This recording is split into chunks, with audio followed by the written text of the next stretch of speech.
Next season's gonna be nuts. Next season, yeah. I think we're all, or at least I am heavily waiting for it. Oh, I know. I'm gonna watch Brave Witches. Oh yeah, I've already surveyed the preview. Also, yeah, Sound Euphonium 2. And yes, when I said that I was doing a Gendo expression. Mm-hmm. I'm really Do you want to do a chart thing if we don't have mail, or you want to wait till next show? I'd have to get it out.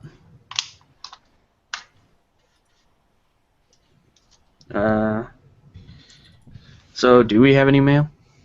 Let me check. That would be kind of useful there. So to kind of Yes, we do. Alrighty. Well, I'm sure it won't be. I'm trying not to have you hear my fan, but I need it because it's like... Alright, that should be good. Can't be any worse than here, dude. Some of these shows are like, I have to watch one episode to judge. You know, like, Wait. Listen to Nicki Minaj rap about Harambe? No. Nope.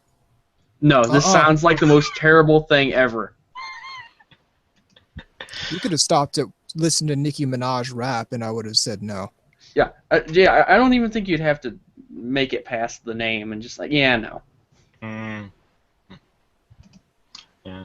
See, like this show here, March Comes a Lion. Not. I don't mean March as in, oh, it's coming out in March. I mean that's the name of the show. No, I figured that. Yeah.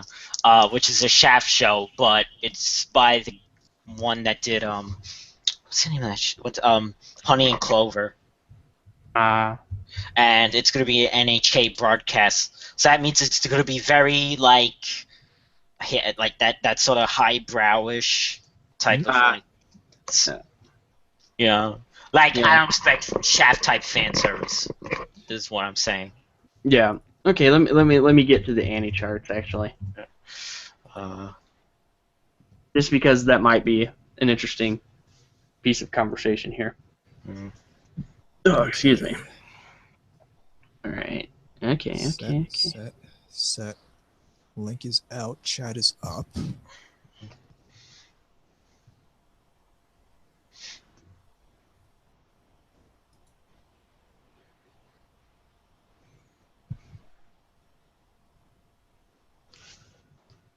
A large silver metallic disc is in possession of the army. Hopefully somebody got that. Nope.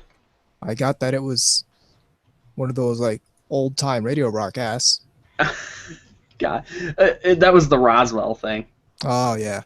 Like the guy comes on over the radio. He's like, a large. I'm paraphrasing. I don't remember exactly what they say. It's like a large metallic disc is now in possession of the army.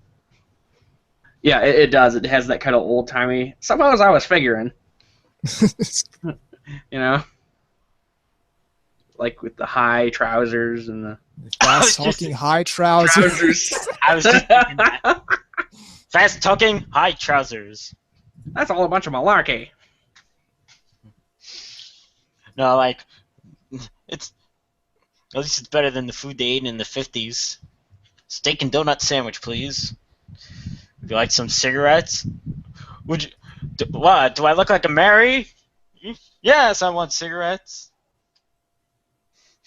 Did you catch the hilarious thing in The Guardian that said they ought to start classifying meat the same way they do cigarettes? Nope. From the National Health Organization. I was like, yeah, you go ahead and try that. You're gonna. And the funniest thing was that it causes cancer, and then neon just pops in. It says, "So does the sun."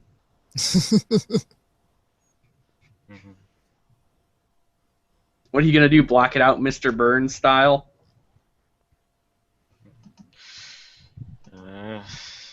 Have you ever seen the sunset? Yeah. I've been ready. So. VZ, you ready? 1 sec. Yep. Trying to find the thing that I watch. Okay, yeah, because I have something I wanted to say when we watch what we watched. when we watch what we watched. Yeah. Okay. That's some tongue twisting there. It's like looking forward back. Yeah. Looking past to the back. Back to the future. Turn myself up a tiny bit. Okay, ready on my end. Yes. Ready here too. Ready. In 3, 2.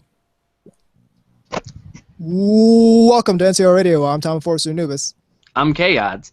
And I'm VZ Mark II. It's been a while. Back. Yeah, it actually has. Numerous things. I can't even remember why I was gone the other time. Was I sick or something? Nah. Just you wanted to do some. Oh yeah, last time. No, you weren't feeling too. Yeah. It was last time.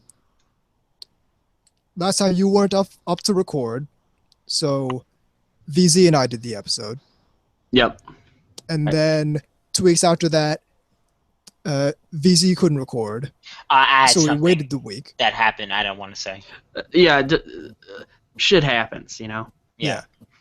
Basically, and of course we had it's strong called life. It's called life. Yeah. It happens. Fuck you, life. Contrary to popular belief, anime fans have lives. Not much of lives, but lives nonetheless. I was actually going to say, and this one was potentially thrown off with the hurricane or tropical storm. What was it called? Harmine or? I don't even know. It was fucking sunny all day today. It was heading toward your. If there was a tropical storm, either I'm in a pocket dimension or it didn't even happen. I was sitting outside for a little bit. That's how. It's just like it's great out here. Just see shit blowing by. Went out, mowed the lawn. It was nice. I did that the other day, and my foot just got fucking ate by bugs. Ooh. Like it's itching as like all hell. I don't know. They were out in full force for some reason. So anything new besides that? Okay. Donald Trump is closing the gap. Well, you asked for something new. And anything new having to do with the topic of this podcast? Yeah. I was just gonna say, and 3 people just stopped listening. Yeah, exactly. Okay, so I'll go first. I watched Sakura Trick on Blu-ray. Yeah, that's a cute Yuri show. So yeah, I mean, it made Erica Friedman annoyed. Yeah. Who cares? Yeah. remember that? Because what was it? I remember like her comment was like how Yuri doesn't like go past after a certain point. Except this is aimed at men. Yeah. Well, that's it. It's not. I'm sorry, but these kind of shows like that aren't really aimed at real lesbians. They're actually more aimed at like lecherous dudes. Well, it's like how most yaoi is aimed at women. Well, people don't complain about that. I don't hear most of them complaining about the bullying and the dominant asshole in those either. What is it? No, not really. You'd think there would be. Girls don't grab each other's boobs in real life. Yes, they do. I've seen it. Yes, what you see in anime is just like real life. Boobs move like that. All right. Yeah, exactly. So before that, I actually want to talk about. I saw hentai this week. Before you do that, let me give people the IRC info. Good call. So here's what you do. You go to sheslostcontrol.net/podcast. In the upper right, you got the chat link. You hit that. Takes to a page with a chat window in it. Give yourself a nickname. Join us in the IRC channel. Alternatively, take your favorite IRC client and point it at irc.ryzen.net, and we are in channel #SLC Media.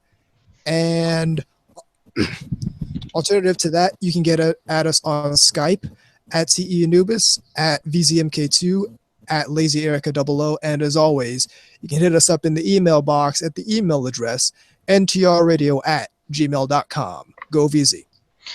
Okay. So I saw a hentai this week called. Wait, one quick interjection. Did you just say Skype? Because that's not my Skype account. Did I say Skype? I think you did. Oh. I meant Twitter. Yeah, I was gonna say that's not my Skype account. So they're gonna just bother some random fucking Yeah, that's on girl. Skype. That's not even my Skype. I'm pretty sure. Oh yeah. None of us have that's Skype. So I mean Twitter. I said Skype, but I mean Twitter. Get at us on Twitter at TUNubis at Yeah, I'm back. LazyErica00. Yeah. Oh yeah, He's back. Yeah. Okay. I returned. K-God story. Yeah, we're back. He's back. A K-God story. Yeah, it just has me in various states of injury. Okay, so the name of this is called JK Bitch Shibo Rarete. And JK is the term for high schooler, you know. High school. Yeah. It's basically, imagine if Galco was a hentai. It was in a hentai. And there's going to be a second episode. I must investigate this. Yeah, it's actually pretty good. And the thing is, I found out that I have the artist on my Pixiv account. His name is Joyride, and the game artwork that this comes from looks exactly like the anime's art looks exactly like the game art. Ooh. Okay. So it's pretty good. And, yeah. And I don't know if they all have like funny. They have like nicknames. It's like. Oh jeez. Slut, stupid. Slut's a nickname. Slutty girl, yeah, like slutty girl, stupid girl, something like you know. Okay, Yeah. so besides that, I'm still watching the stuff for the season. Love Live Sunshine's been great. I've been liking the new characters. You know, some people saying, oh, they're too much reliance on the whole Muse thing, but I think it's been fine that they've been doing that. Because they're supposed to be fans of Muse. That's the thing. So I'd just like to go on record and say I hate when places like Google change their interface just out of nowhere, seemingly. Oh yeah, no. To start this hangout, I had to Google Hangouts on air in order just to figure out how to get the fuck through there now. I had to go to Google to figure out how to access something on Google. On Google. Yeah. I should have went to Bing. Yeah, just to be spiteful. And of course, I'm watching Yahoo search. I'm pretty sure Yahoo search is powered by Google now, so that would have been redundant. Go to fucking web crawler. I remember web crawler. Is that even still there? Ask Jeeves. Ask Jeeves. Alta Vista. Yeah, that's Alta funny. Vista. Ooh. Next thing, we're gonna hang out on a GeoCities chat. Yeah. GeoCities. Angel Fire. Fortune City. And Live Journal. Look up. Live Journal's still active. Look up the Anime Turnpike. Look up the Anime Turnpike. Anime Turnpike. Anime Turnpike. With the little logo that used to go like this. Yeah, like pretty much 90% of those links are broken now. Yeah, exactly. It's like you're more likely to get a virus than anything else. And most of the sites were just like this thing that just has images of anime. Of like Vegeta powering up or something. Yeah. Oh, just this grid of images. It took like 8 years to load because you were on dial-up. Yeah. You were on state-of-the-art 56K. Wasn't it great when you were trying to get porn like that back in the day? You were like loading it onto floppy disks and shit. I was. I'm pretty shameless. Yeah. I did. I had a stack of floppies. I used to just print out. That's easier said than done if you don't want to get caught sometimes. Okay. When the printer's not in the same room as you. Yeah. Okay. So anyway, Sweetness of Lightning is the other great show this season. I still I recommend like the that. name of it. Yeah. It's again, I like the food theme. The little girl is so cute, if really hyper. Not to sound creepy, but I like the fact that I love where this is going. I like the fact that she's voiced by an actual little girl. Okay, and now somebody has just checked a couple of boxes.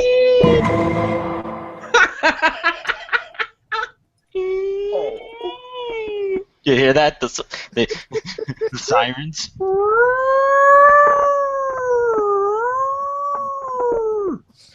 Other than that, everything else has been okay. You know, new game and has been kind of. I've been meaning to look into that. It's on my checkout. New game is really good. I find it kind of average for me, but it's not Doga Kobo's best. It's not up to par of the other stuff, but no, it has its moments once in a while. I'm also watching the show. This art club has a problem. That one I need to get into. All right, here's my thing about that. I think the main male character is cuter than the main girl. Oh. There, I said it. Sexually ambiguous. I don't care. She comes off a little bit like, leave the poor guy alone. You know? It's like you need that guy who's hard, for the hard of hearing that's like, we're not boyfriend and girlfriend. The school from the hard of hearing. For some reason and have a pleasant evening. Tomorrow. The best joke for the deaf references to me were always that one with the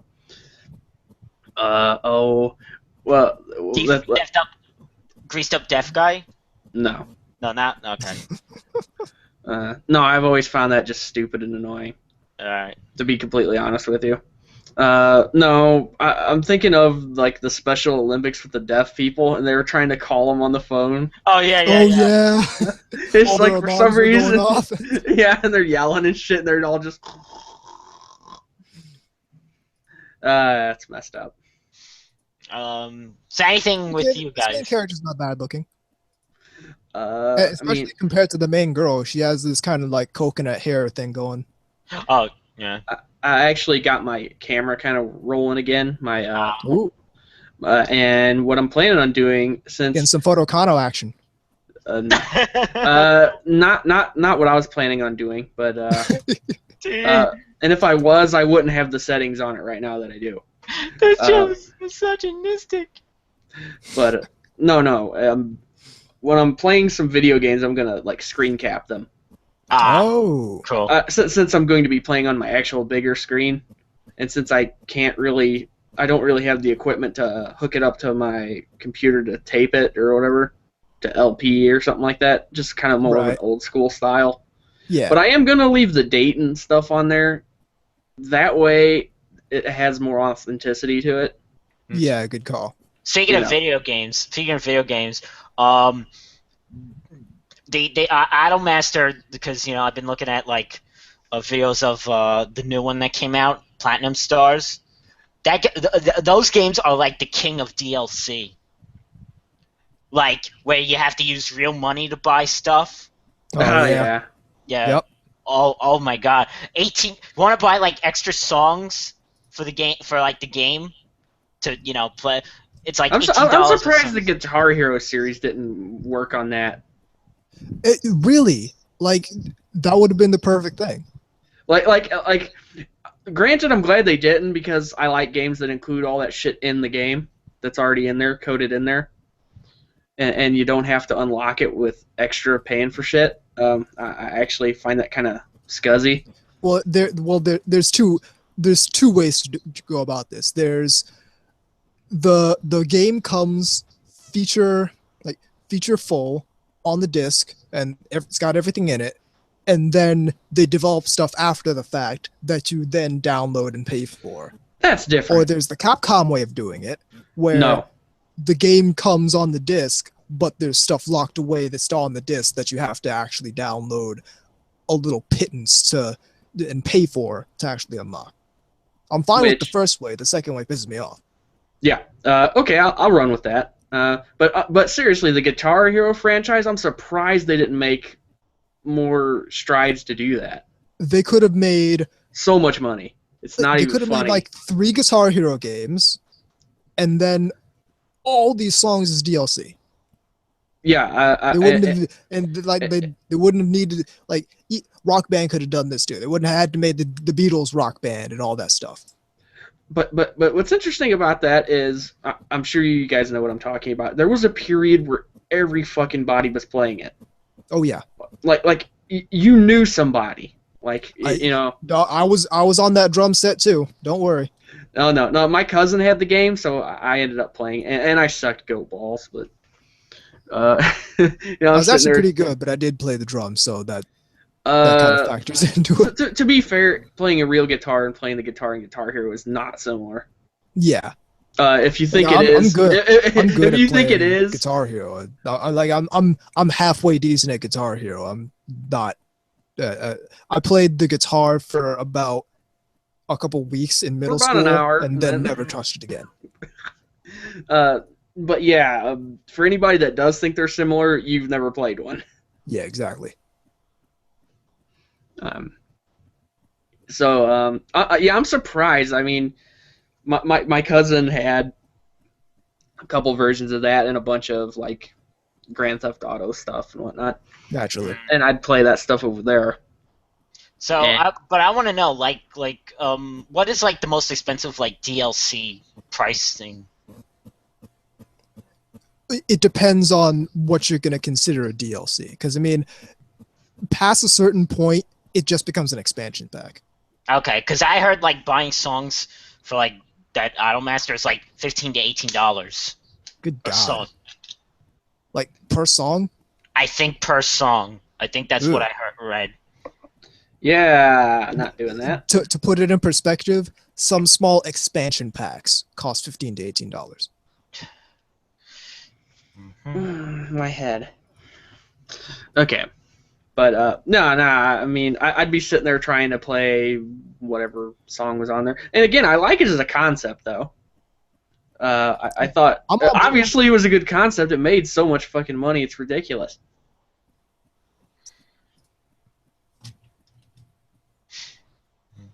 I love that episode of South Park, by the way. The Guitar Hero episode of South Park. I love the fact that Randy was playing Chasing the Dragon. Yes. Heroin Hero. Hero. Come on, chase me. What's wrong? I almost got it. And then when he starts playing it, they're just like,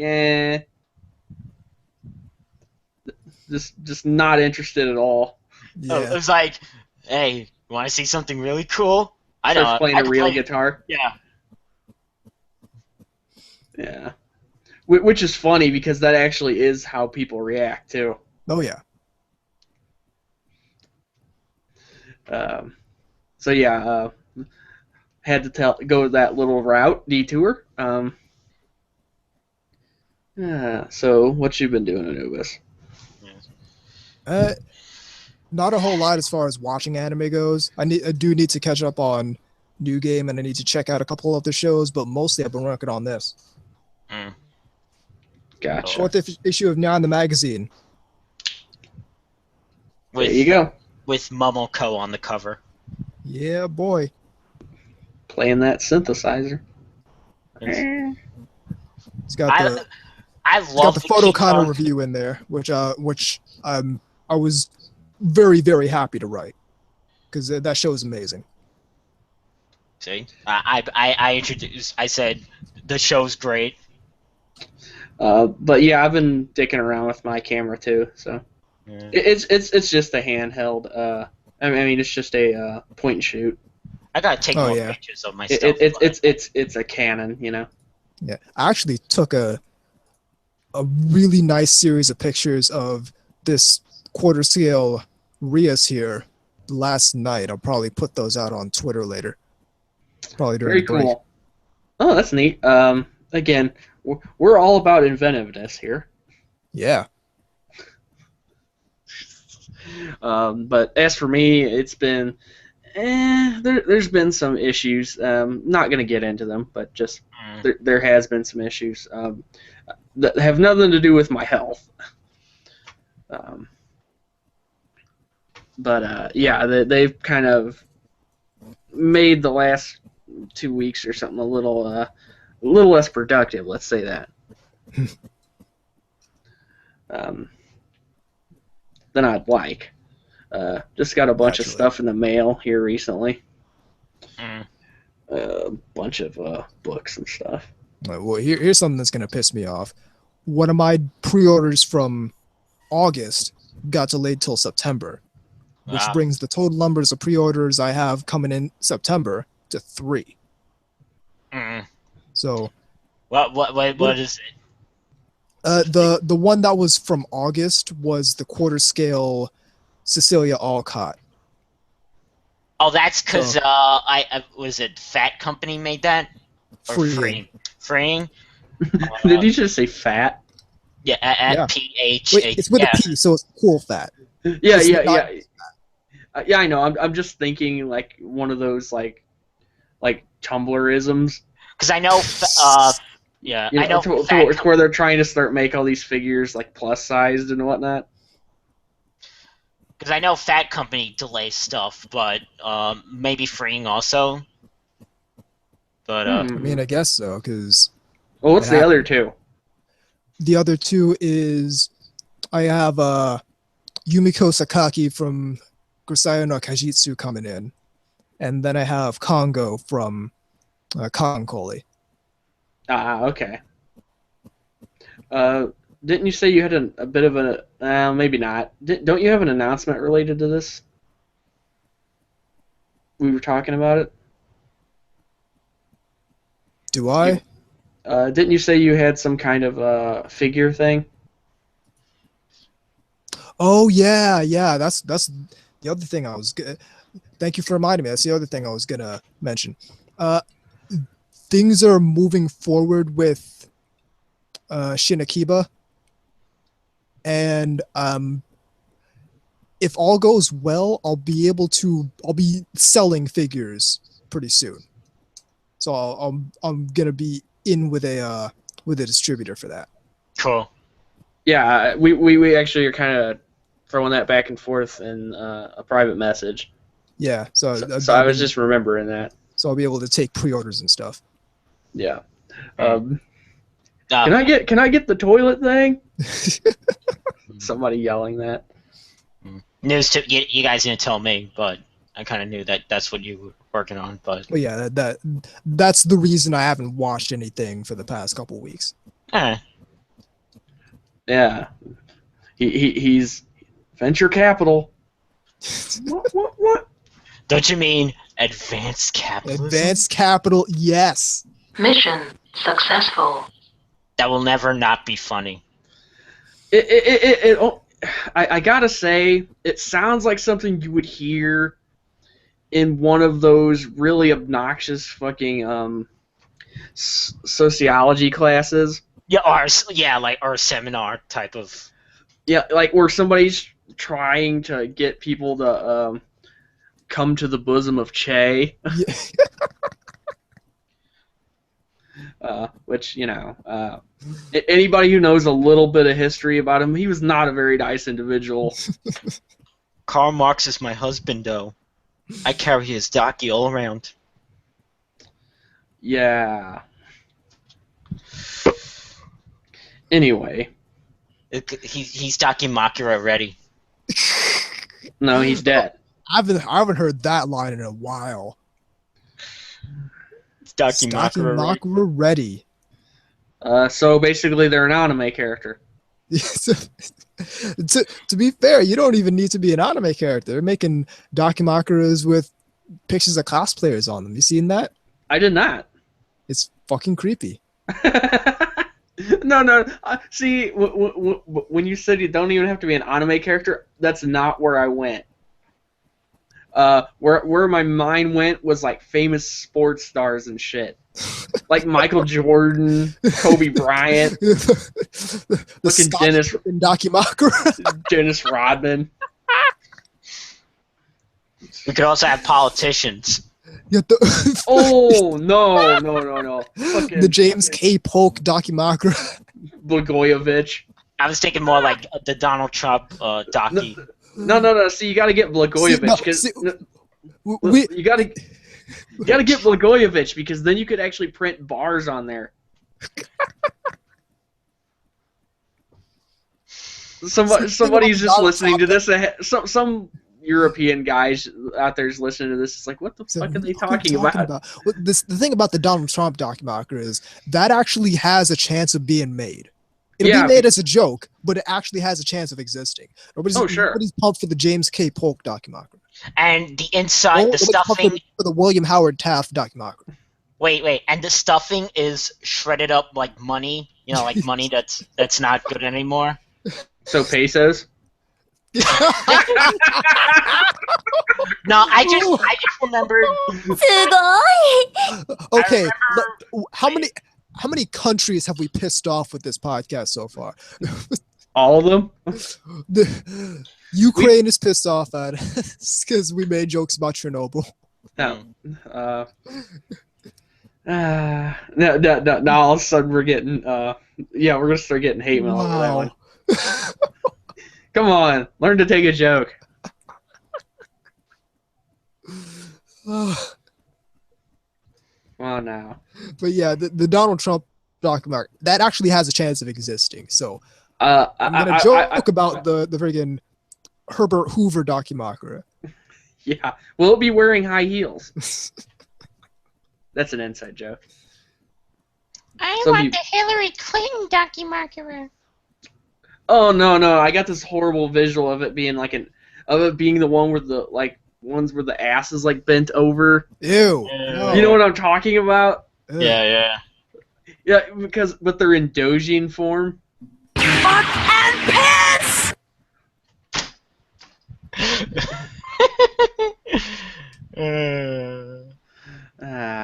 Yes. Bill's like, I'll buy one.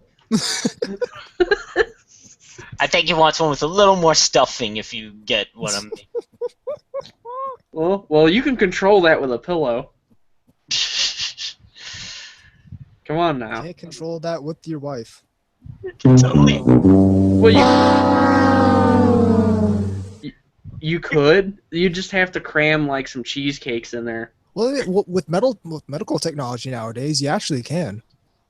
You just get like an IV drip that's putting in like fucking whipped cream. That's disgusting. Seriously, that actually makes me feel. That makes me feel kind of. The IRC, the Monica Lewinsky documentary. Yeah. See, that would come with fresh splooge already on it, though. Got milk? It comes from the factory like that. It's not like a documentary. It comes from the factory. Yeah, milk mustache. Whoosh. That's disgusting. Can we go to the break now, please? I'm so glad we don't monetize this. It would totally be gone. No, we'd be gone. We'd be gone years ago. We're up against the break. Keep it right here on NTR Radio. We're a quality podcast.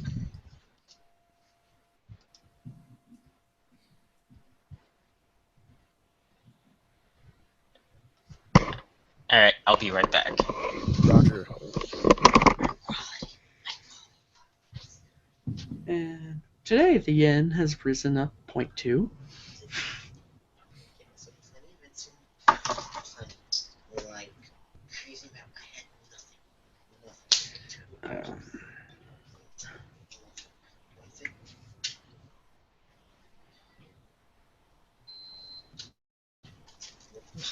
Let's go back.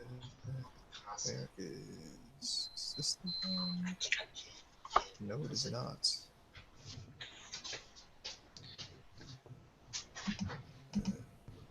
Dead air. There. What's this looking for?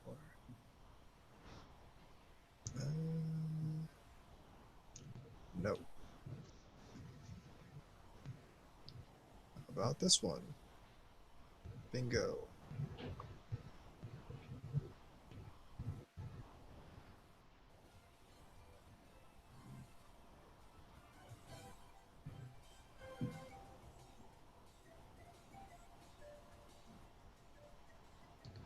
It's the current year.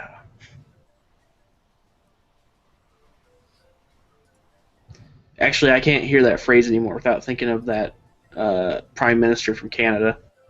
Justin Trudeau. Yes. Needless to say, my opinion of him is not high. It's 2016.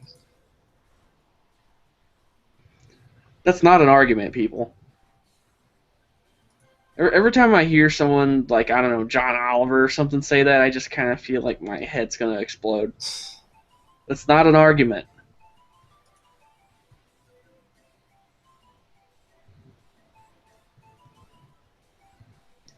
See, that's an ice cream truck.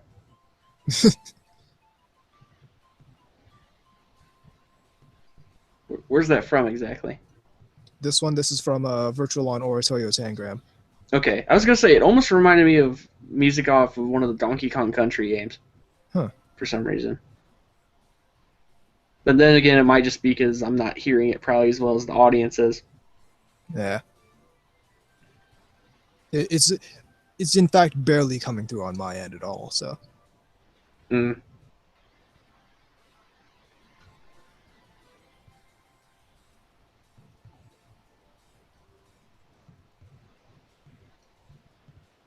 Okay, barely it isn't coming through at all for anyone, so.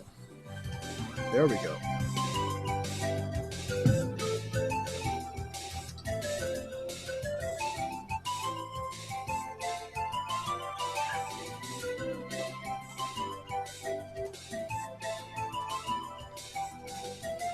Bananas and blow!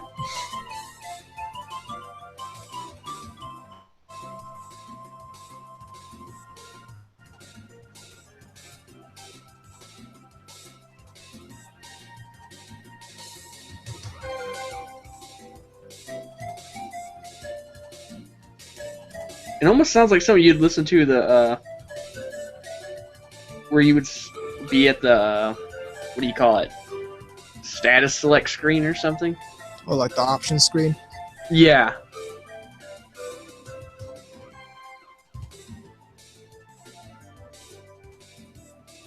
Oh, so a few weeks ago I was at Dave & Buster's. Mm-hmm. I got a bunch of tickets. But really, the only thing I wanted was these 3 kazoos. I got 3 of them, predicated on how many I can fit in my mouth at once. That could be just taken out in horrible context.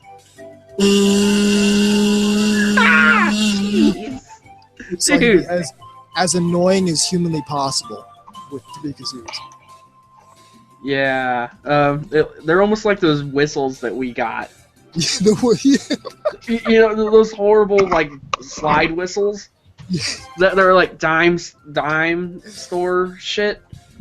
That we spent probably $10 trying to get. You know, to get the tickets to pay for them. We all had one, but then we were just making jackasses while we were playing air hockey and whatnot. Like, you could tell some people were kind of annoyed when we were in there, because every time somebody would make a score on the air hockey table, the other 2 people on the side would be just like, just acting like a bunch of fucking idiots. Well, yeah, because it was basically the same thing on my end, because it was a bunch of us were out for a friend's birthday. Oh, so okay. Me and my friend both got 3 kazoos each. Oh, and we just sat there in the middle of the prize thing, kazooing happy birthday to this kid. Immediately after we got the kazoos, we unwrapped all of them, each put all 3 of them in our mouths and kazoo happy birthday theme. Ooh.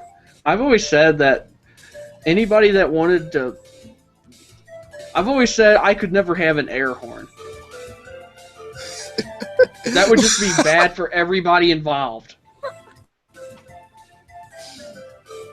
Because I would get it taken from me. Probably by law enforcement. Because I am the type that would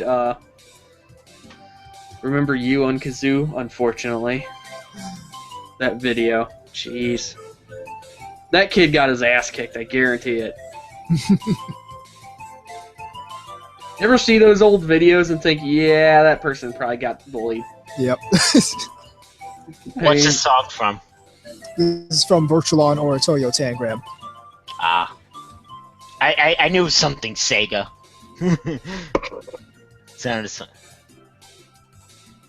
Let's see here.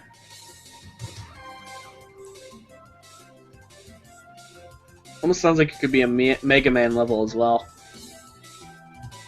With one of the later games.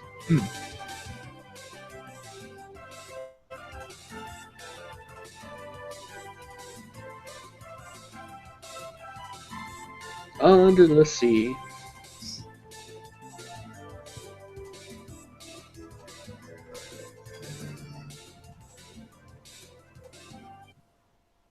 That button. That button. That button. Ready on second segment. Yes. I'm ready as well. In 3, 2, 1.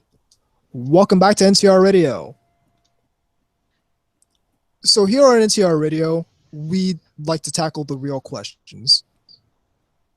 So we're dedicating this episode to answering the question, is anime art? No, that's it. Good night.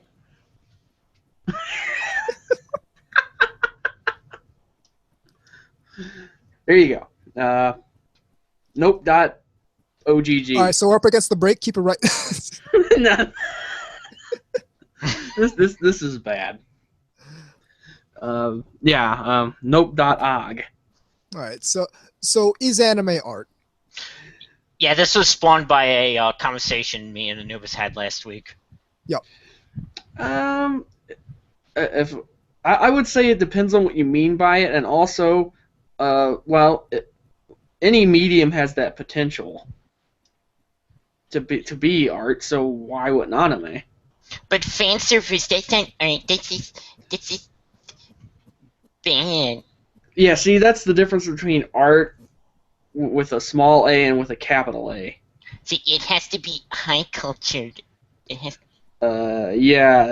Because totally, like a crucifix floating in a bottle of piss. Oh, naturally. That was high art and cultured, or a giant can of fucking Campbell's soup. Great stuff. Sadly, I actually saw that at a museum. Hey man, Andy Warhol. Yeah. Can't argue with it. You literally can't say it's not art.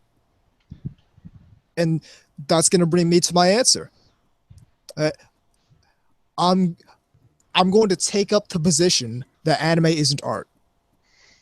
I'm gonna take that up predicated on the fact that the only reason we ever use the word art is to devolve it into a dumb semantic argument about what is and isn't art and what can and can't be considered art. I gotcha. Yeah. Because you never hear is this or is this not a drawing? Yeah, we know it's a drawing because we can prove know what a that it's a fucking drawing is. We have a definition for a drawing. It's not a photograph. Is this or is this not a sculpture? We know what a sculpture is. We have a very clear definition of a sculpture. Is this or is this not art? Well, art is one of the most highly subjective words we have. And I agree with you. It's one of those words that's only used in a certain way. Anytime I hear something being classified as art, it's only some kind of snooty, fucking highbrow, sort of like pretentious art house shit. Oh yeah, it's because people use the word art to define things they like because they derive value predicated on the stuff they like being considered highbrow. So they attribute the label art to anything that they enjoy because that makes them look better. So in contrast to that, they don't consider anything that they really don't enjoy art because then that puts it underfoot. So then I have a question. So when one of these wackos, and I do say that lovingly, so when one of these wackos smears period blood all over the place and is jumping around like a fucking chicken and squawking, they call that performance art. Yes. You can't say it's art. You can't say it's not arcade gods. Well, I can. What are you gonna do? Hit me in the face? Go ahead. I still don't think it's art. But I want to, yeah, because I want to get into a little like schematics of like what sort of defines. Well, this is interesting because you actually went to art school. Yes, I did.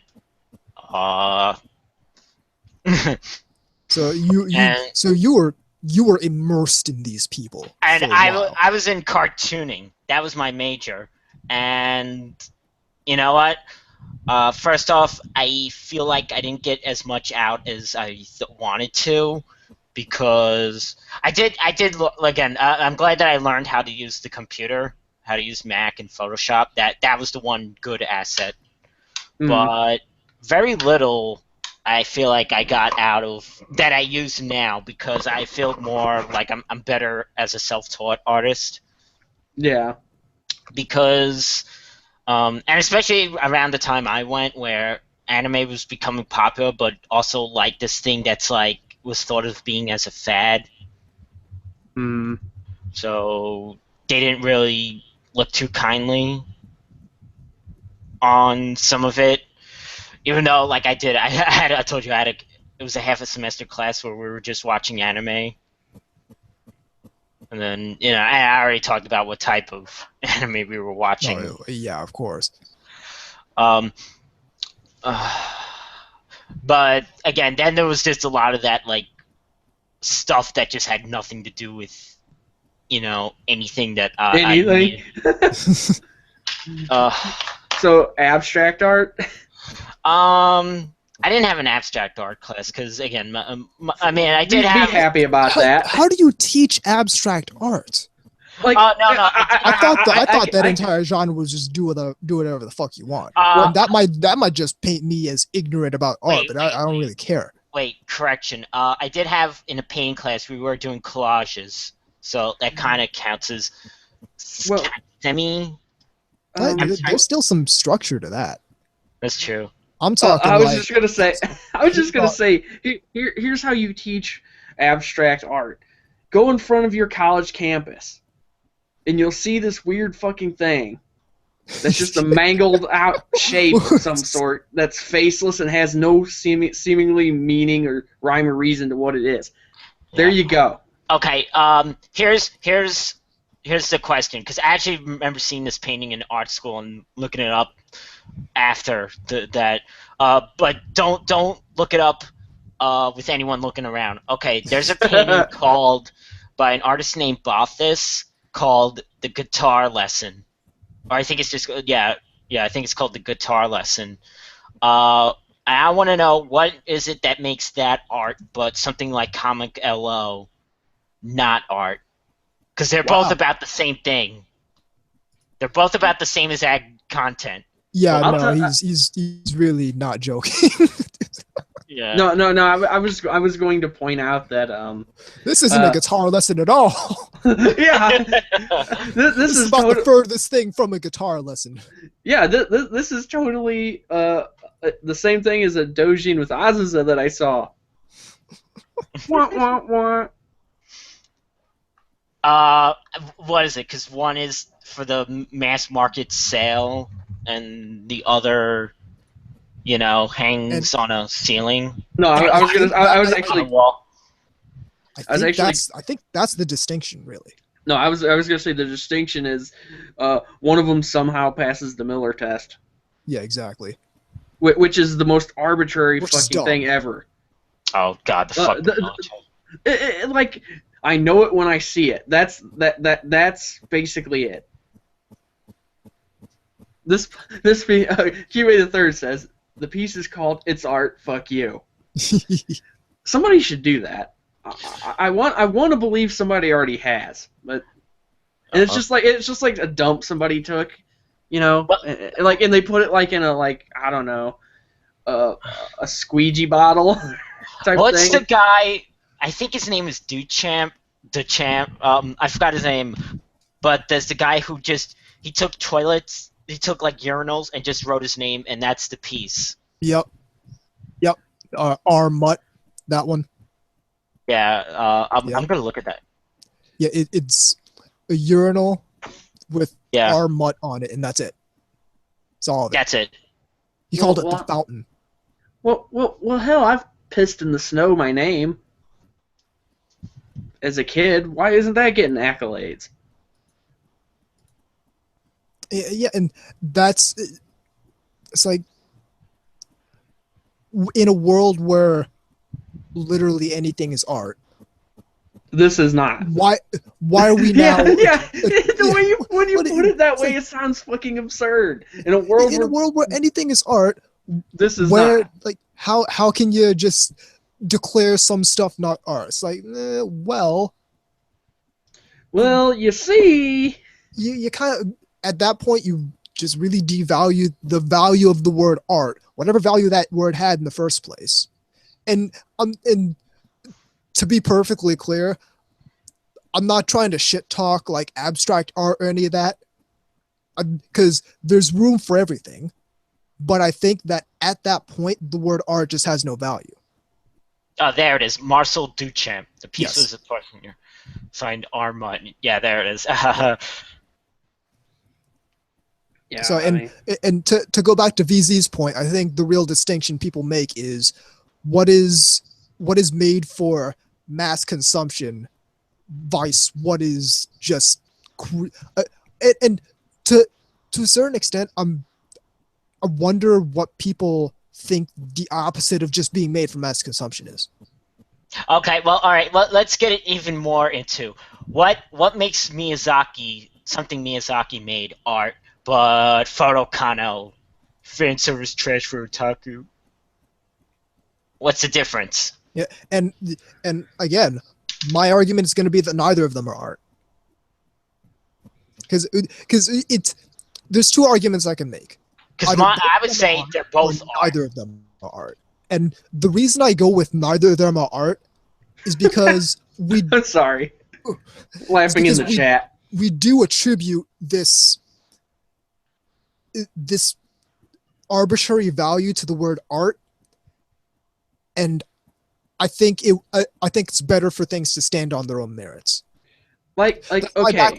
Back when Roger Ebert had said, "Oh, I don't respect video games as art," I was like, "Good." I would rather this thing stand on its own merits than be propped up as it's art, so it automatically has value. Yeah. Oh, by the way, I seen a piece of fan art based on that painting I told you, the guitar lesson. Only it was Chihaya and Yayoi. See, that's art. Yeah.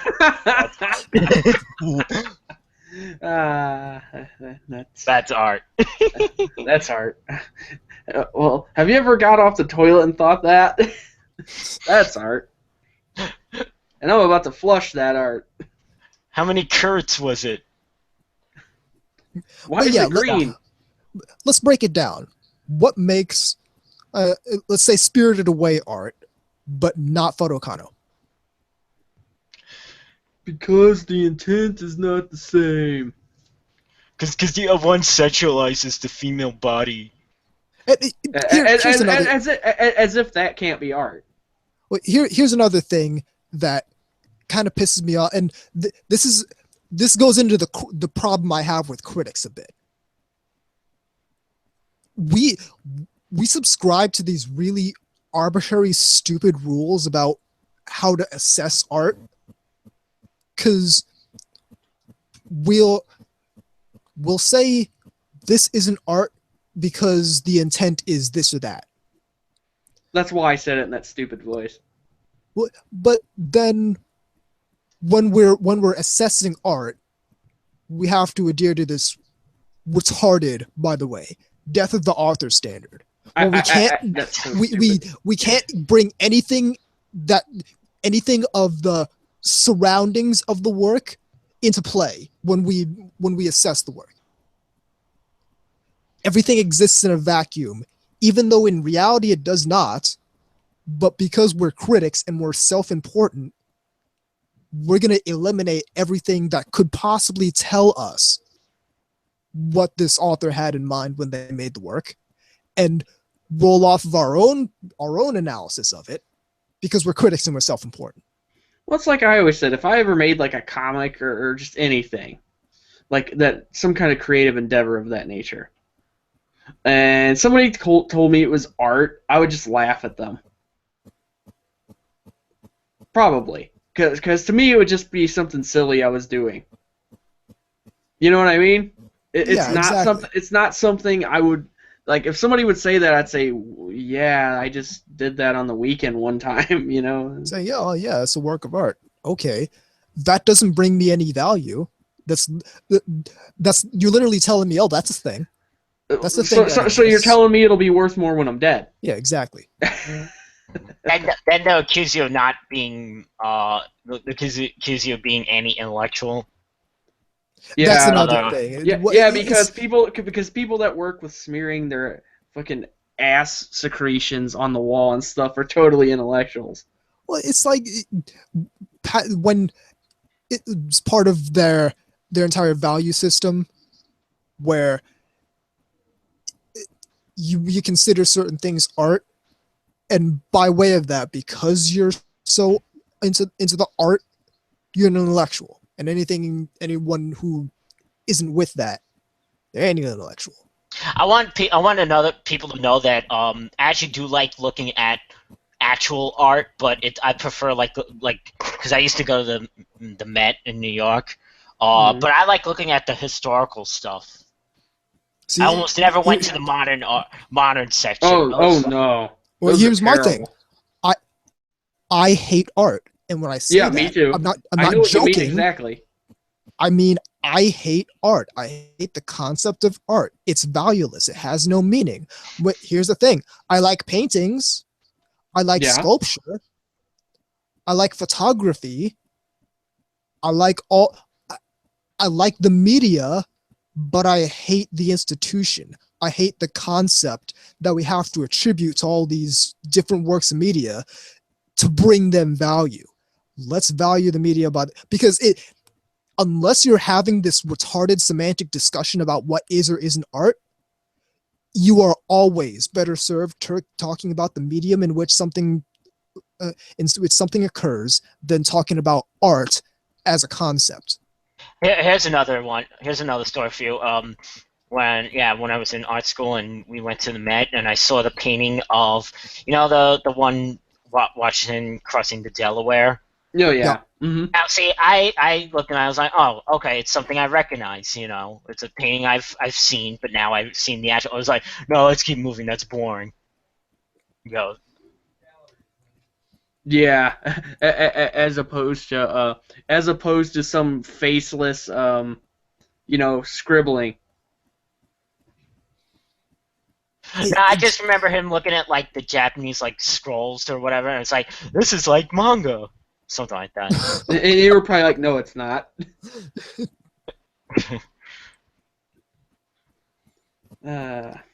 But that's my entire thing. I'm tired of this arbitrary value we just place on art because it's art. No reason. I will stare at a beautiful drawing for minutes at a time, just taking in the whole thing, because I can appreciate what we consider art, but I'd like us to stop considering it art because that has no value. Well, yeah. I mean, to me, here's where it gets kind of, I don't know, flimsy or weird for me. When I love how they use the word art has a connotation with good. Yes. And I find that kind of weird too. It's another one of those words I hate where it's used for its connotation, but not its definition. Well, it's like the word propaganda. Yep. It's like the word propaganda. It's like the word pandering. These words are very neutral. I mean, in their original form. Definitionally, they're very neutral. Connotationally, they're very negative. And well, except for art. Except Art's for not art, which negative. is very, very positive, but they're used for the connotation. That's another thing. I've been seeing this a lot lately when I've been scouring around the ones and zeros. On the information superhighway. I'm not saying that. I would rather be molested by a religious official. I am not saying that shit. I hate that term. I hate it. Anyway, this brings me to a good point. I keep seeing this stuff, video games, anime, just movies, anything, anything like that, to where people say you gotta let critics critique this stuff, or it's no different than pornography. Well, that's another thing. When you say, "Oh, we can't review hentai." Well, yeah. If you remember, unreviewable. This meeting. If you remember, I was told that from a very high up anime reviewer, straight to my face. That's why you can't review hentai. Him not knowing that I review hentai, that I was reviewing hentai at the time. I was gonna say, really, I see those kind of things all the time. They're everywhere. Why? Because not all hentai is equal. Some of it's crap. It's bad. Some of it actually has stories. Or I was gonna say, some of it has high production values, and some of it's really nice. If you look at some of the art coming out of these anti-manga, is amazing. Should I point out? Let's see here. I'm trying to think of a more current one. What hentai manga? Yeah. I got the 5 that I got at Faku at AB. Give me a second. Woo. I'm picky about what I buy for hentai manga. I am these days. Friggin' Kisaragi Gunma, fantastic artist. Punikano, it's great. Love Ridden by Napata, fantastic. We all know Ishike is great. To be honest, I just bought the job of service committee member because it was appropriate for the sweatshirt, but it's actually pretty nice. It's stylized, but the art is good. So I mean, this stuff is for real, and people don't acknowledge it, and the real reason is because they don't like it. Well, yeah. So they don't want it. They don't want it to have that kind of legitimacy, where it's getting attention from critics because they'll be forced to face it. Well, yeah, and that goes into a whole other thing where we just attribute value to criticism based on the fact that it's criticism and not based on whether it helps anyone or not. No, I mean, I've stopped listening to movie critics forever. Here's something I noticed. You ever notice how really, really often the opinions of critics and the opinions of the people who actually consume the shit are just on opposite ends?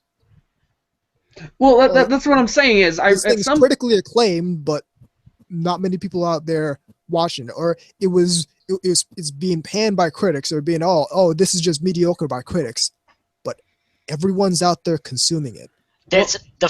I was gonna say, and I'm not about to say that everyone's watching this so it's the best, but it's doing something right. Well, I was actually people like to vilify. People like to vilify when you make that argument.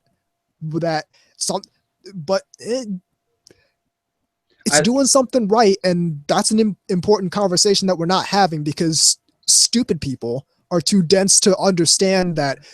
When you comment on how popular something is, you're not saying it's the best. You're saying it's doing something right. Maybe we should understand what it's doing right. I was gonna say I always had a certain distrust of critics ever since when I was a kid, and I picked up a copy of Leonard Maltin's movie review book, and so naturally, you know me, I'm gonna go straight for Transformers the movie. Oh, naturally. And what it was, he didn't like it because too loud and it's a toy commercial. Anyway, well, Even though that movie's very well regarded against people of my generation, so.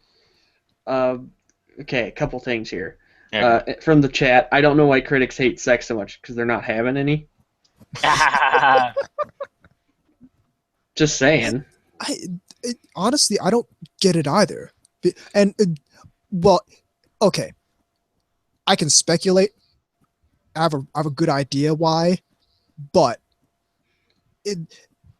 these are opportunities to have really interesting discussions, but we're not having them because critics don't have the same value system that their audience has a lot of the time. Well, see, and that ties into what exactly. It's not even their audience. It's like the audience, the people who count. And that ties into what I was actually going to bring up. When I realized I stopped paying attention to them was when I also realized that my tastes and likes are not the same as theirs. So the things they value in things aren't going to mean shit to me. I'd say it's not even a matter of taste. It's a matter of value systems. Well, it's like when I'd see when I was going back through a transcript of that episode of A&N Cast I was on, and it's the value system. Because to some of these people, everything is about the story. Everything, if it doesn't serve the story, then it's of lesser value than anything that serves a story, which explains why they don't like a lot of character-driven anime and stuff like that. But that's the entire reasoning behind the disdain for hentai and stuff. It just doesn't have the story like that, and everything's supposed to serve the story. If it's not serving the story, then I don't like it. That's the value system. Fair enough. I would point out that maybe anime is not for you. Maybe anime is not the medium. I mean, hey, ever pick up a book? A lot of stories in there. Take but it's like, take a look. It's in a book. Dun dun. No, but it's exactly like same old shit.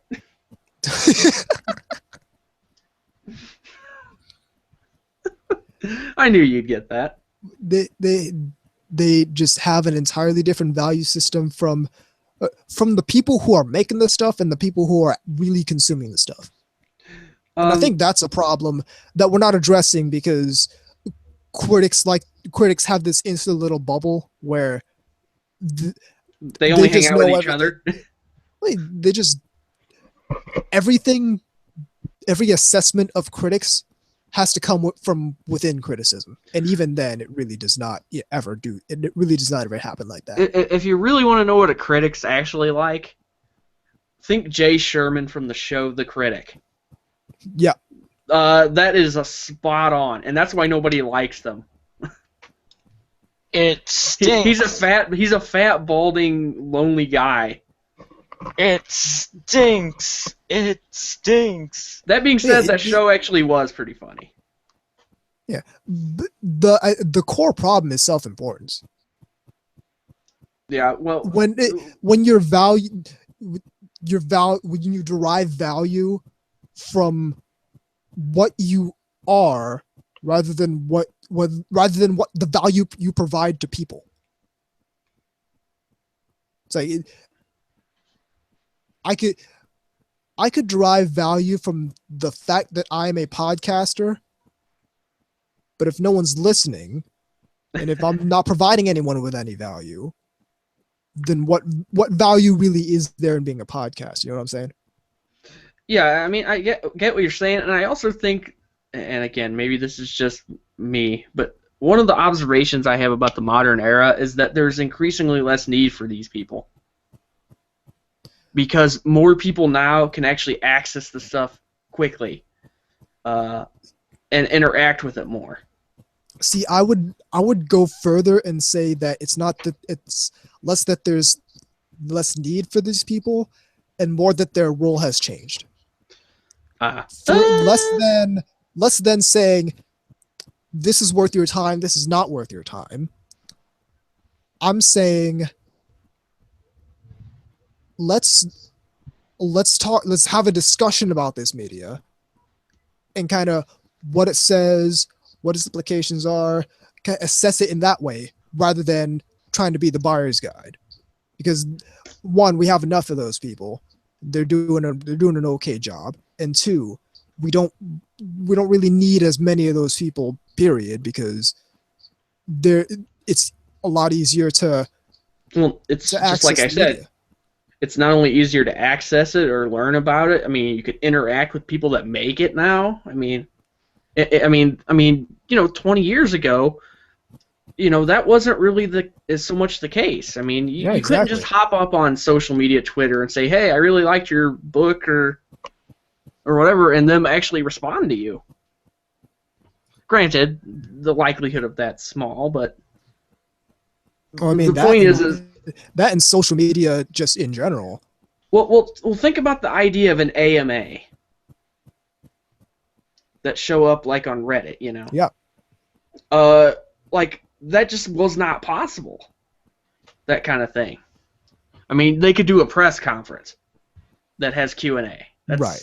That's about as good as it got. But now people that are doing whatever, creating whatever they're creating, can just kind of sit down from the comfort of their own bedroom and do something like that. Just on like an off hour or whatever. And I just think the way people connect with their media is a lot different now. Oh yeah, absolutely. There's a lot more of a community focus and less focus on just I need to obtain this media. It's one of the things I talked about in the May issue of Nyan. It's a lot easier to get this stuff. So less than needing to provide just the media, now it's imperative that people provide context. So I was talking about that in the context of anime clubs, but it's the same thing for critics. We don't necessarily need very many people out there saying this is worth your time, this is not worth your time. Because I could just go on Facebook, I could just go on Twitter, type in the name of an anime and a question mark at the end, and get a bunch of responses saying, "Oh, I liked this, I didn't like this." But what I think people really will value instead of that is, let's talk about, okay, this show came out, and talk about the show, talk about how the show is made, talk about the environment surrounding the show, why it's the way it is, that kind of stuff. That's the reason that's the reason I don't really get involved in discussion of currently airing anime, because that kind of interesting discussion can't really happen until it's had some time to kind of sit and incubate like that. Yeah, I got you. Kind of stew, as it were. Yeah, exactly. People have some time to roll it over in their head, and then more people have time to watch it as well. Yeah, true enough. I think, though, these same things are also kind of why we're getting a lot of this crap, though, in the sense that the community angle, because then we get these people, like you said, that have these kind of, I don't want to say outdated, although I guess I think they are, kind of ways of doing things and looking at things with this the critic thing. Oh, yeah. And I would absolutely use the word outdated, because I can go online, type in crunchyroll.net, and have a quadrillion anime to watch. Yeah. But what I don't have doing that is people who can tell me tell me, the Cowboy Bebop fan, oh, hey, where Yoko Kanno and Watanabe got their start working together. It's Macross Plus. Yeah. You might want to check out Macross Plus doing that. Or this person's directorial debut and how they evolved throughout what they're doing and stuff. Like that kind of stuff. Like way back when I think that was the last year I was running the anime club at the college. We're gonna call this the fruitful years. Yeah, exactly. the post Anubis time is pretty dark from what I understand. But it's like the first thing I did was show everyone the Daikon 4 animation. Because people know about Evangelion, and people definitely know about Gurren Lagann, Penny and Stocking and all that. But I wanted to give some context, say this is where they got their start. There were a bunch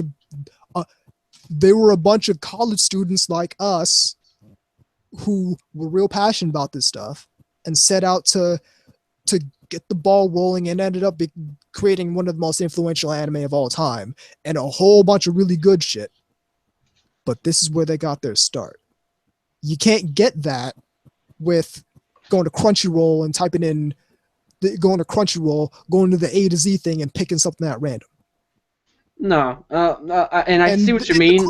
Aren't providing that either. So what the fuck are they doing? They're putting Picard face palming out of 5. It's like because you know, or out of 10 exactly. probably. Yeah, exactly. So out of what 10. Are you doing? Yeah. Which by the way, I hate the 10 system. I hate the number system. I do. I don't like it, but at the same time, if you're going to 5, if there's a gun to your head, use the 5 system. But otherwise, what are you doing? Distilling this work of art to a simple number. How are you going to do that and be accurate to what you're saying? This show defies criticism. That was classic. But no. You were talking about how I lost what I was gonna say. Damn it. Well then, no, I'll remember after we're done. I'll remember after we're stopped recording. Yeah, Drawing Girl in the IRC. What I think is that because of internet fan communities, actually watching shows has become a lost art. Actually liking shows has become a lost art too. People care more about bitching about anime than actually watching and enjoying it. A lot of people, a lot of these people don't even want to talk about what they liked about an anime anymore. And people in the fandom don't even care about fun anymore either. Basically, it's now about the reaction rather than the actual act of watching it for yourself. So basically, it's like those React videos. Well, it's. By the way, that entire concept to me is stupid.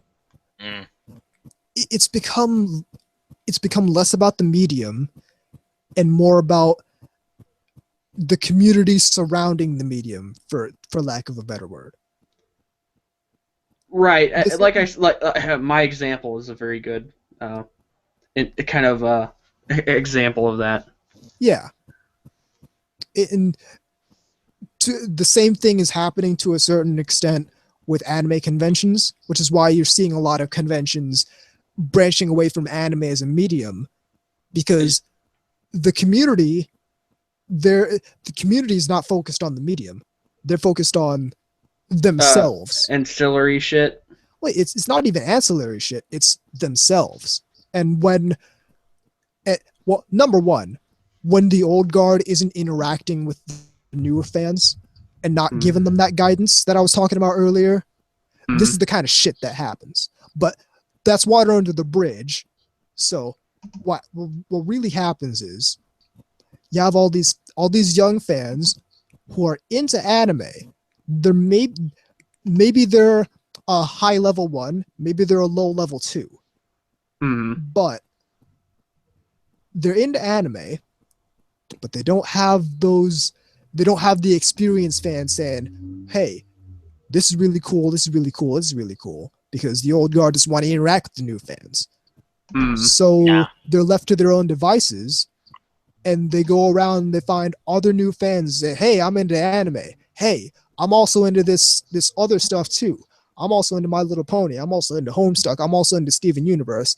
And they coalesce around all of the stuff they're into because they're not really into anime all that much because there's a barrier there.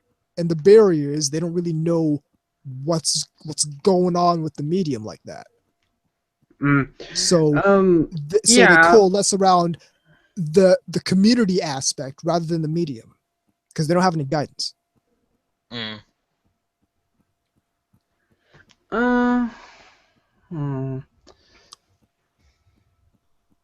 Drawing Girl echoes the point. While the community matters, people shouldn't forget why we're all here in the first place. We all love anime, the medium. Dun, dun, dun. And the whole idea is there aren't people out there really celebrating anime and really delving deep into why we love this medium so much. Oh, okay. A little thought exercise for everybody, both you two and anybody listening. When's the last time you read a review that actually that reeked of enthusiasm? And didn't sound like just like nitpicking at shit.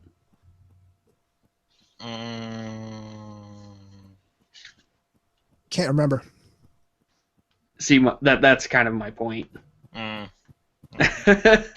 I think that's part of the problem.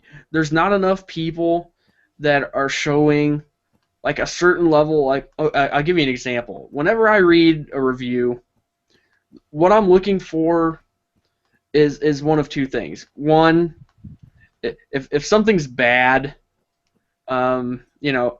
people tend to take more creative license, I think, with that, and just try to make you laugh.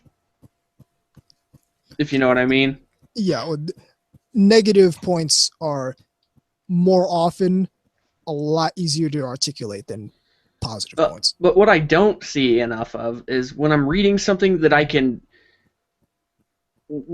tell by their language and the way they're presenting it that they're interested and clearly have a certain level of respect for the material. Right. When you can feel the enthusiasm while reading I know, but that just sounds so fruity. I didn't want to say it that way. I know, but it's supposed to have that visceral sort of me saying that's supposed to have that visceral imagery where you feel the enthusiasm. Yeah, you read in the review, the enthusiasm written in the words on the review is contagious. It starts bleeding off onto you. Right, which that just sounds really.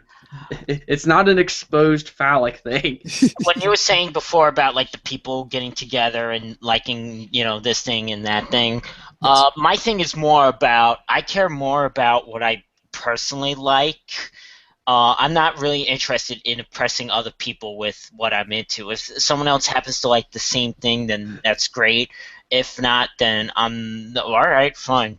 That's another good point. There's too much status symbol shit going on. Yeah. Oh, yeah, that too. Like, hey, I like this. Aren't I cool? Well, see, here's the thing. Or I hate this. Aren't I cool? Yeah, I'm so on board with like showing people anime. I like doing that. Oh, no, nothing wrong with that. Here's the thing. It's predicated on a service to the person. I want to show you something really cool. Whereas other people, it's predicated on a service to themselves. I want to show something to impress you, to maybe think that I'm less uncool for watching these cartoons. Thank God I have something else to show people, and referring to Redline. Exactly. Yeah, which I think we've talked about it more than anybody else has. Yeah, really. I think at this point, we are responsible for the most utterances of Redline since that domestic release dropped. And it's been collecting dust ever since. Insert joke about, and we really do mean drop. But Cuba the Third brings up an excellent point. But I don't want to be called a weeb. Wow. And I think that really hammers at another It's point. dangerously Japanese. Well, there's a real life It's Japanese discouragement of enthusiasm in the community. That goes back to what you were saying about viewing cynicism as intellectual or something like that. As wisdom, that's the way I... Yeah, as like some sort of fucking like, enlightenment. Look how cultured I am because I've lived this, and it's like, no, you're just an angry asshole. Dude, you're just a drunk playing video games. Yep. That's exactly it. It's like there's an active disdain for actually enjoying stuff, and I feel like that's weird. It's really weird. It's almost as if, right? It's almost as if these people are really unhappy with their lives, and to compensate, they try to bring everybody else down that's not having the same stupid hang-ups. Maybe it's that. I don't know. Maybe I'm just trying to get a little too, I don't know, psychoanalysis on this shit. Emphasis on psycho. And anal. That's terrible. Psycho-anal. I think part of it is like... what is that beating sound? Is somebody fapping? I have no idea. I don't even hear it. I actually hear that too, but I don't think that's I like have a this weird... fan in the background, but I don't think that's it. Oh, okay. It sounds like someone's fapping. Sounds like just they're like... it's going to be really funny if like the people listening to this can't hear it at all. Yes. Because then it's just going to sound completely random that I said that. Okay, sorry for that little detour. It was just starting to get distracting. It's this concept of... it's tough to put because I feel like it's sort of a defense mechanism. Like, I don't want to appear to be too enthusiastic with this thing I'm into, because one, people will take me down for that because there's this disdain against over enthusiasm, but two, when people criticize the thing I like, I'm gonna sort of feel hurt by it because like because at a certain point you internalize the things you like. You understand what I'm saying? Mm-hmm. Yeah, I gotcha. So people are taking it like some kind of personal affront. Yeah, and to an extent, really that's an effect of just the way we converse about media in this society. Oh, for sure. Because we really value blunt, biting criticism when that isn't appropriate in really most situations. And two, a lot of people could stand to have some more situational awareness with it. Mm-hmm. Oh, like I that's remember another one. I did an article on Ashike a while back. Right. A Japanese artist had drew this comic about this girl who invites her friend to the premiere of this anime movie she's really pumped about because she watched the TV series and loved it. And when the movie was over, her friend just delved into this rant about everything that was wrong with the movie. Mm-hmm. And then the main character couldn't stop thinking about that, and it by that way ruined her enjoyment of the film, because every time she went back to see the film, all she could think about was all these criticisms from her friend. That kind of reminds me of like when you've got somebody with you that keeps pointing out that they're not reloading their guns. Yeah, exactly. And you just want to smack them upside the head. Like, I fucking know that. Stop interfering with the film. And I think the last component to this is that we just don't talk about why we enjoy what we enjoy. Yeah, it's only the opposite. We just talk about why we dislike shit. It's like that point you made with the reviews. When was the last time you saw? When's the last time you see one that sounded like they actually like what they're doing? Yeah, exactly. And aren't just trying to like either make bad humor with taking something down or you know, it just sounds, hey, this is actually pretty good for not like the normal crap. Yeah, and similarly, when's the last time you had a real talk with someone about what you love about a show? Probably when we were on here one of these times. Yeah, exactly. Or with the girlfriend, but something like that. So we just don't fucking talk about what we like about the stuff we like, and that's a problem. Another thing I can't stand is the criticism that Japan doesn't criticize their media, doesn't get you know what I mean, doesn't give criticism to their medium. I'm so sick and tired of that, because it's implying that the way we do things is right and the way they do things is wrong. We are right. You are wrong. We know better than you. Yeah. Aniplex. We know better than Aniplex. We know better than Aniplex. Yeah, that's why they have the company and you don't. Funimation, they make anime, right? Then they make the Dragon Ball Z and the Full Metal Alchemist. Mission failed. But that's the whole thing. It's like Drawn Girl in the IRC. The thing is, these people don't want to understand why people like the things they don't like. They want to disrespect, devalue, and make fun of people who like it.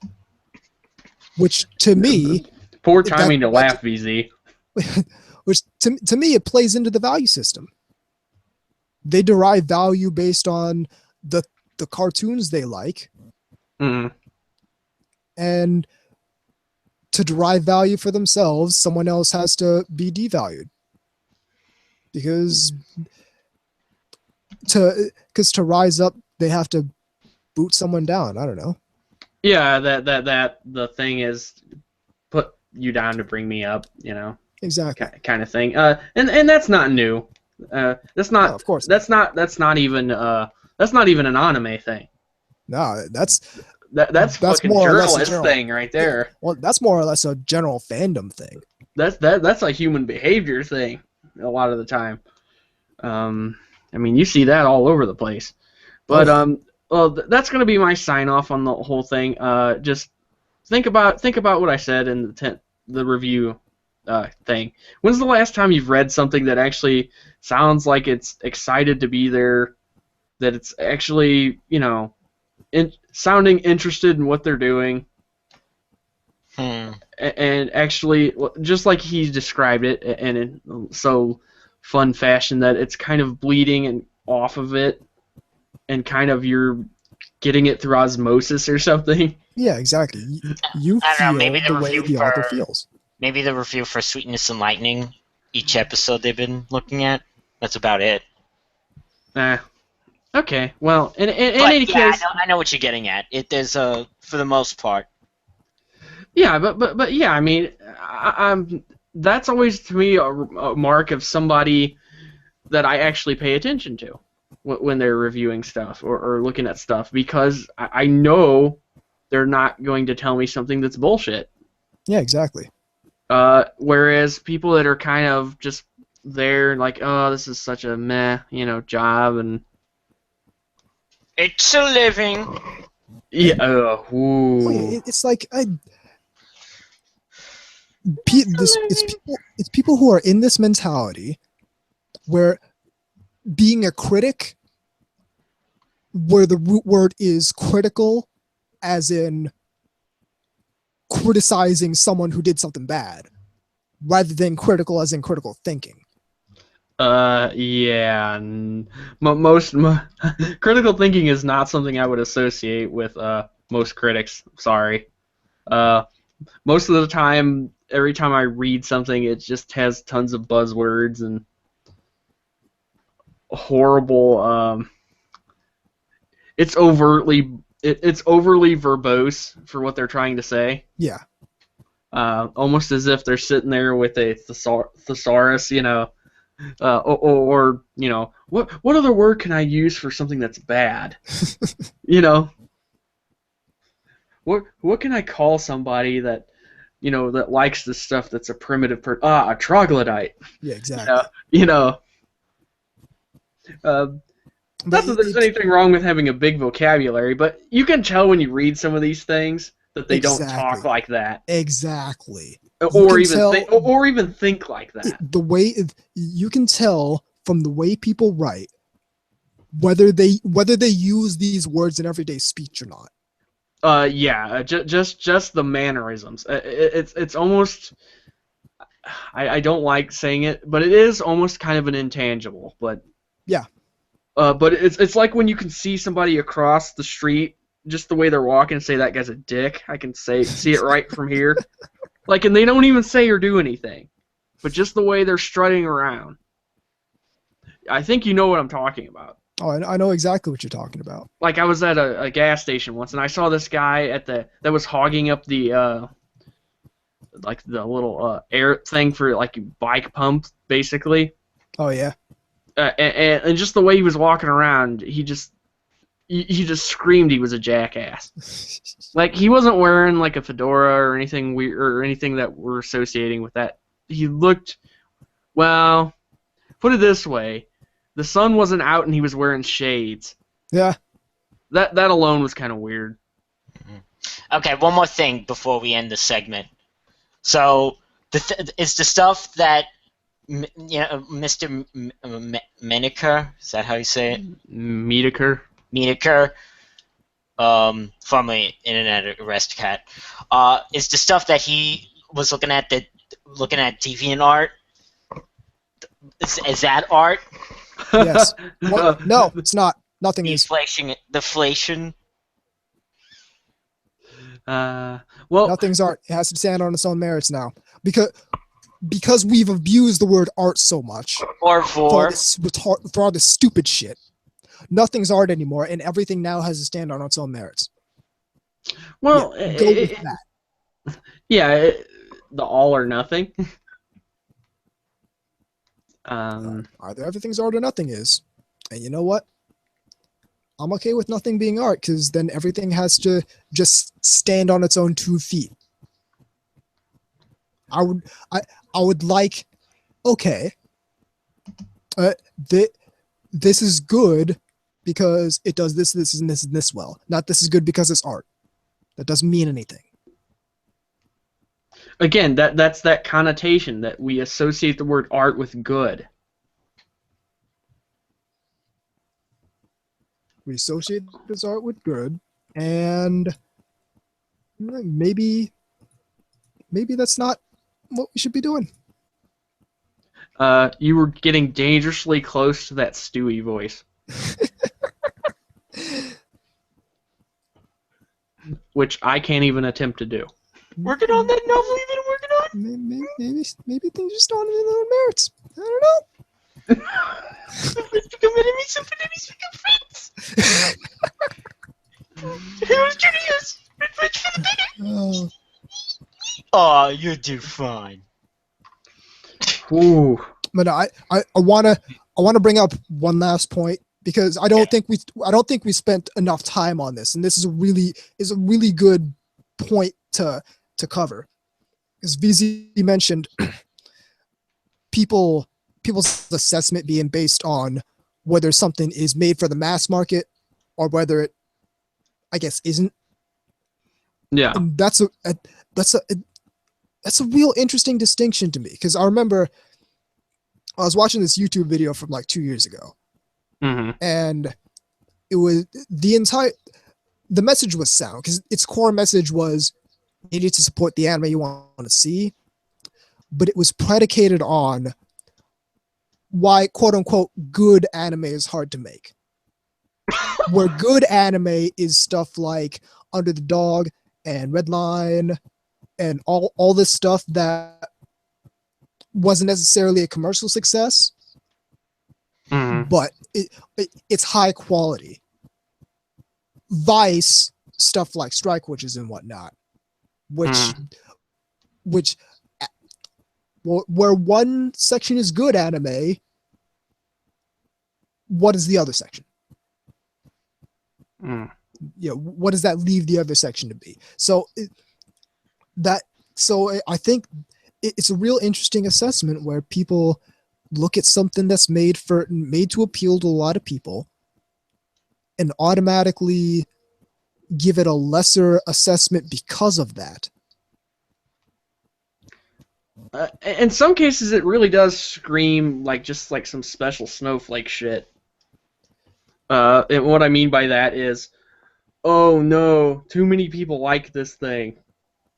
The sad thing is I've seen that. That's a very hipster mentality, which is weird because they like some of the most fucking mainstream things out there. It's funny when they say like regarding stuff that I like. It's like the show can't be moe because I like it. That's just dumb. Oh, that's just. Oh, I've heard that stuff regarding. I have, but it doesn't make it any less I've heard dumb. it, but it's stupid. That's I don't even know how to qualify that. That's just like moving the goalposts and just kind of. It's everything I like. Everything that is good I like. So everything I like must be good. Yeah. Circular reasoning. Sweet. But it's like, I think it works both ways in that way, where they everything already I don't like. Well, no, they already like stuff that isn't mass market as far as Japan goes. Right. So they already like that stuff, and then they have the everything I like must be good mentality. So what it comes out as is good anime is hard to make. When in reality, there's plenty of good anime coming out all the time, but they don't think it's good, or at least it isn't good enough. It isn't that exceptional sort of thing. That to a certain extent, I feel like their idea of good anime is, and to that extent, their idea of art is that it is hard to make just by definition, because art just by itself, by virtue of not being mass market arbitrarily, by the way, by virtue of arbitrarily not being mass market, is hard to make just because you're not going to make a lot of money off of it. Right, and that's fine. But the reason that's confusing that is because it's arbitrary. Well, right, and what's even more kind of ridiculous, really, is that anime is a pop culture product. It's not. There's a lot that goes into this stuff. It's not some poor guy that's in his basement with his watercolors, his acrylic paints, and Yeah, that's another thing. Like when I buy the art books for the series that I like, and you see sometimes they show you it's not just drawing the characters, but they have to draw each accessory. They have to plan out each accessory the character. What, uses. The schematics? Yeah, and what rooms they sit in. So basically, there's a lot of planning. And well, it's not just even one person; it's a group thing. That too. I mean, you got the music people, you've got the voice actors and actresses, you've got What's that term those people use? Okay, guys, VZ. None of that matters because it was all created cynically. Yeah. But what's that word when it's in like you know when it's parts like of a car put together. What's that word? Oh yeah, they think anime is just created piecemeal, one part here, and all assembled. Well, that's the whole fan service argument, and that can be another entire other topic. Yeah. Right, but I know what you mean. It's manufactured like a car. Yeah. I know what you're. It's like the T model, you know. Well, it's like people think anime is just manufactured, period, because it's all whenever it's something that appeals to the otaku, it's got to be created cynically, because nobody could possibly enjoy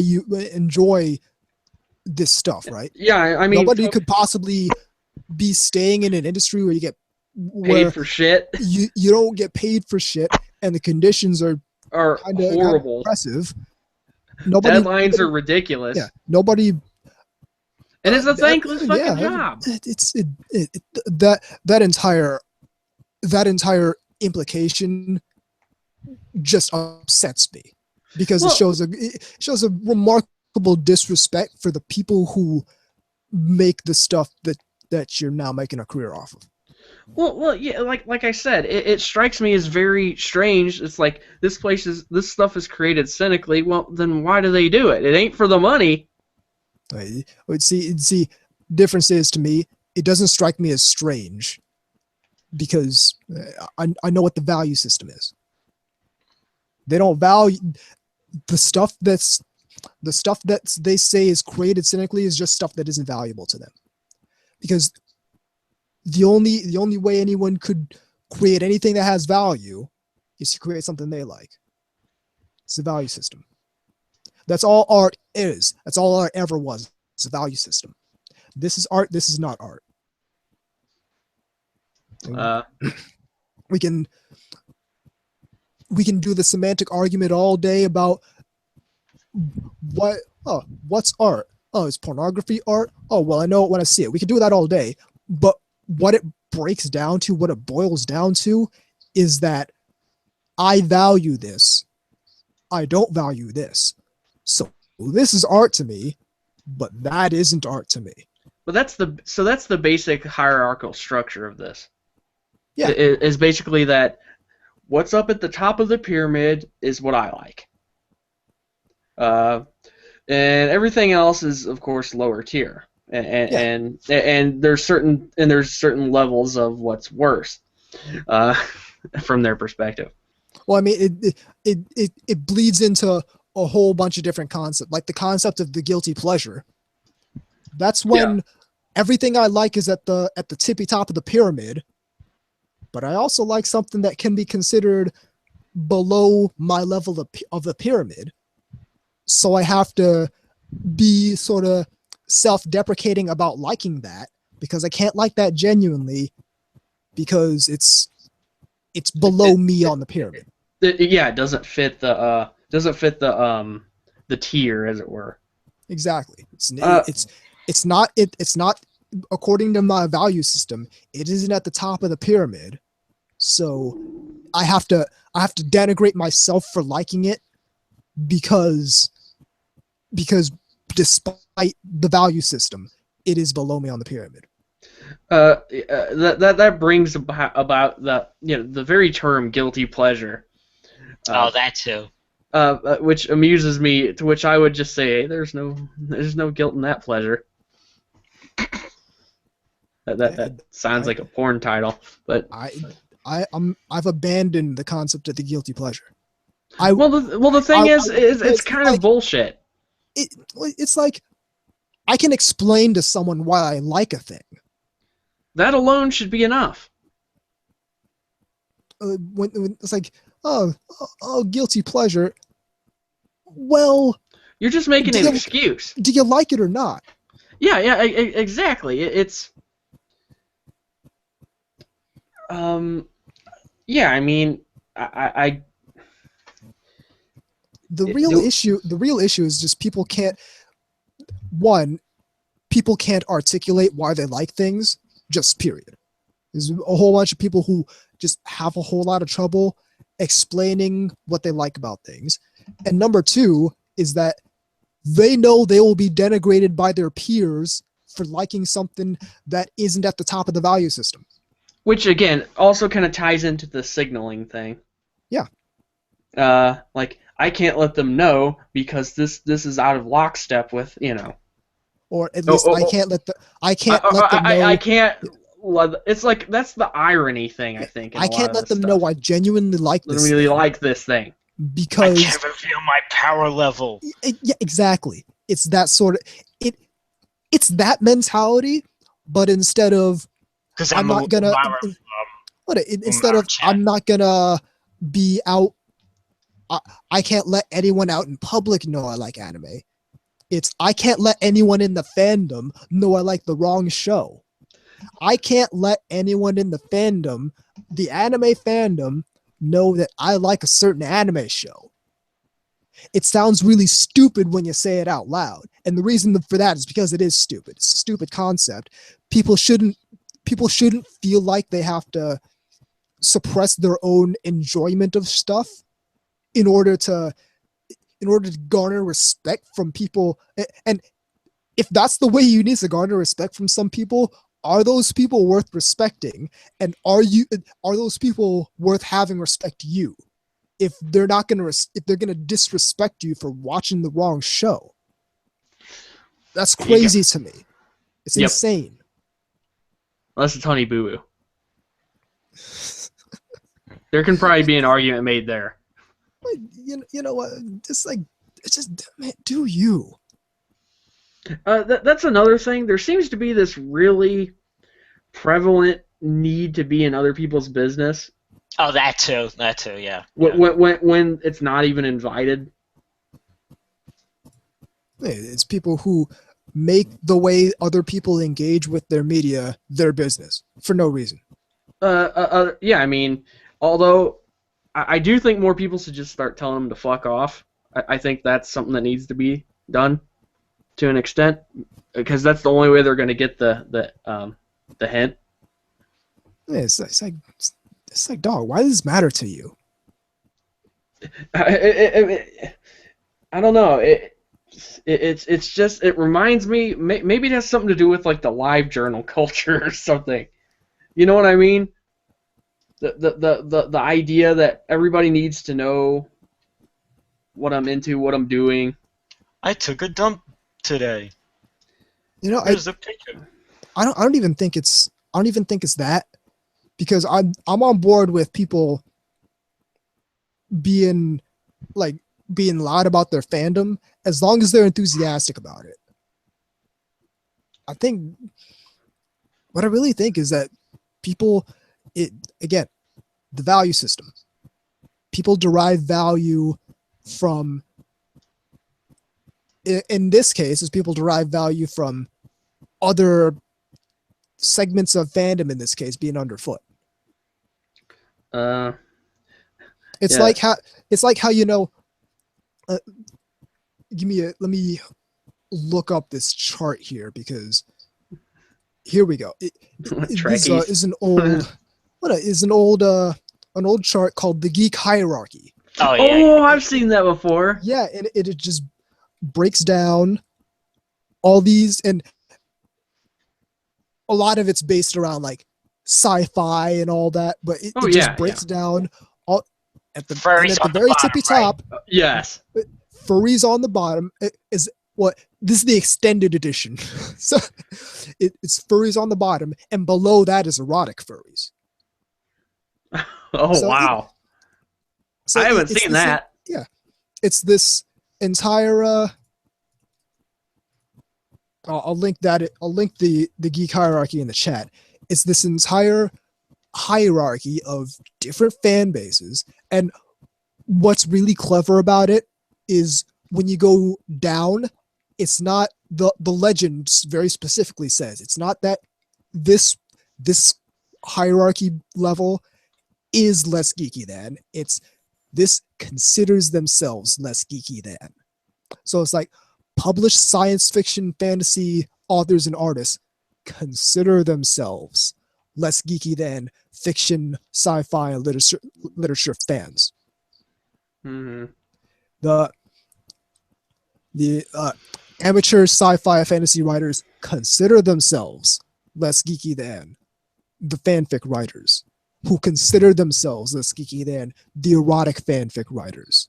All right. Okay. I think that's going to wrap it up for now.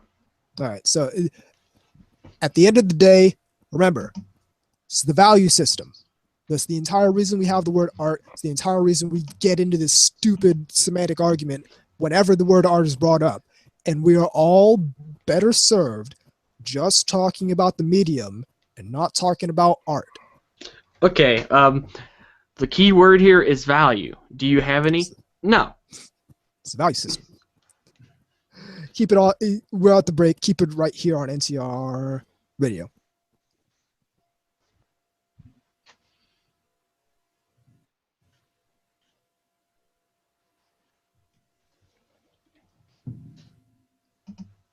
Let's go with. Here it is.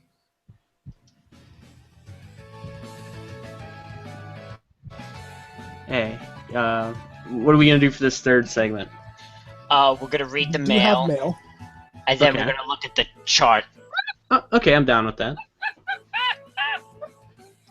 What's he laughing at? What are you laughing at? The mail. Oh, speaking of which, Anubis, I got something for you. Don't watch it now, but after course. the show's over. Did you see this thing yet?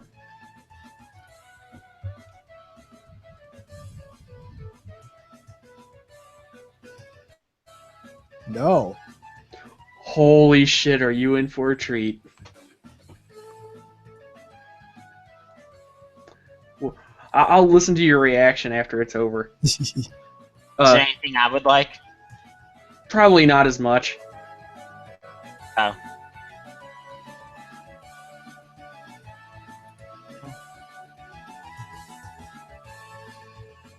See, this is the music I hear in my head when I'm shopping. Me running around with the cart. That's the worst thing, is when you catch yourself trying to haul ass with the cart.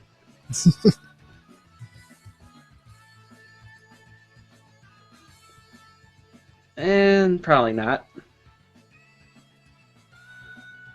It's kind of a non-starter, really. The Aniplex controversy. I kind of want to touch on it, just Okay. because I think people need to calm down about it. It's really not that big a deal. Yeah, but the people that are really pissy about it are the people that get mad at Aniplex every time they do something. Exactly, which is why I'm saying, which is why I want to kind of touch on it, because Aniplex could cure cancer and these people would still hate them.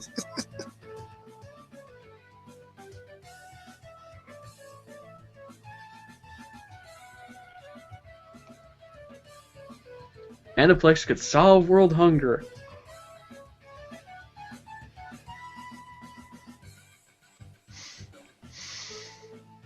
We're entitled to cheap anime. Interesting. It never was cheap. But I liked it when anime was like that Strike Witches re-release where it was like 14 for each season. Oh yeah, that was after it was like how much for each season? It was like after it was like $40, $50. But that's what some people want. They want it to be like that. It ain't gonna happen. Well, here's the thing: they can wait for Funimation to do the release, and they could hope that it gets a safe release, and do that for every anime they want to watch. So there you have it.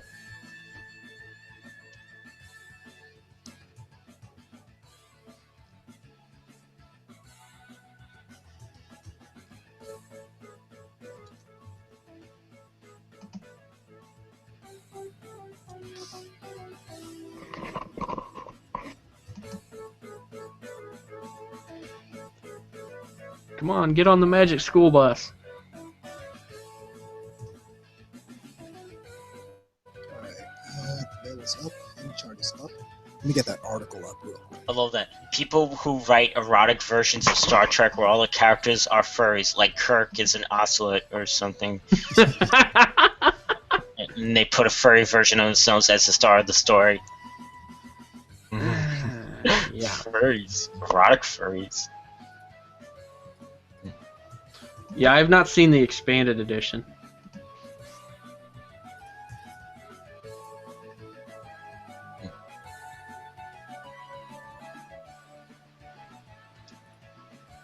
Here it is.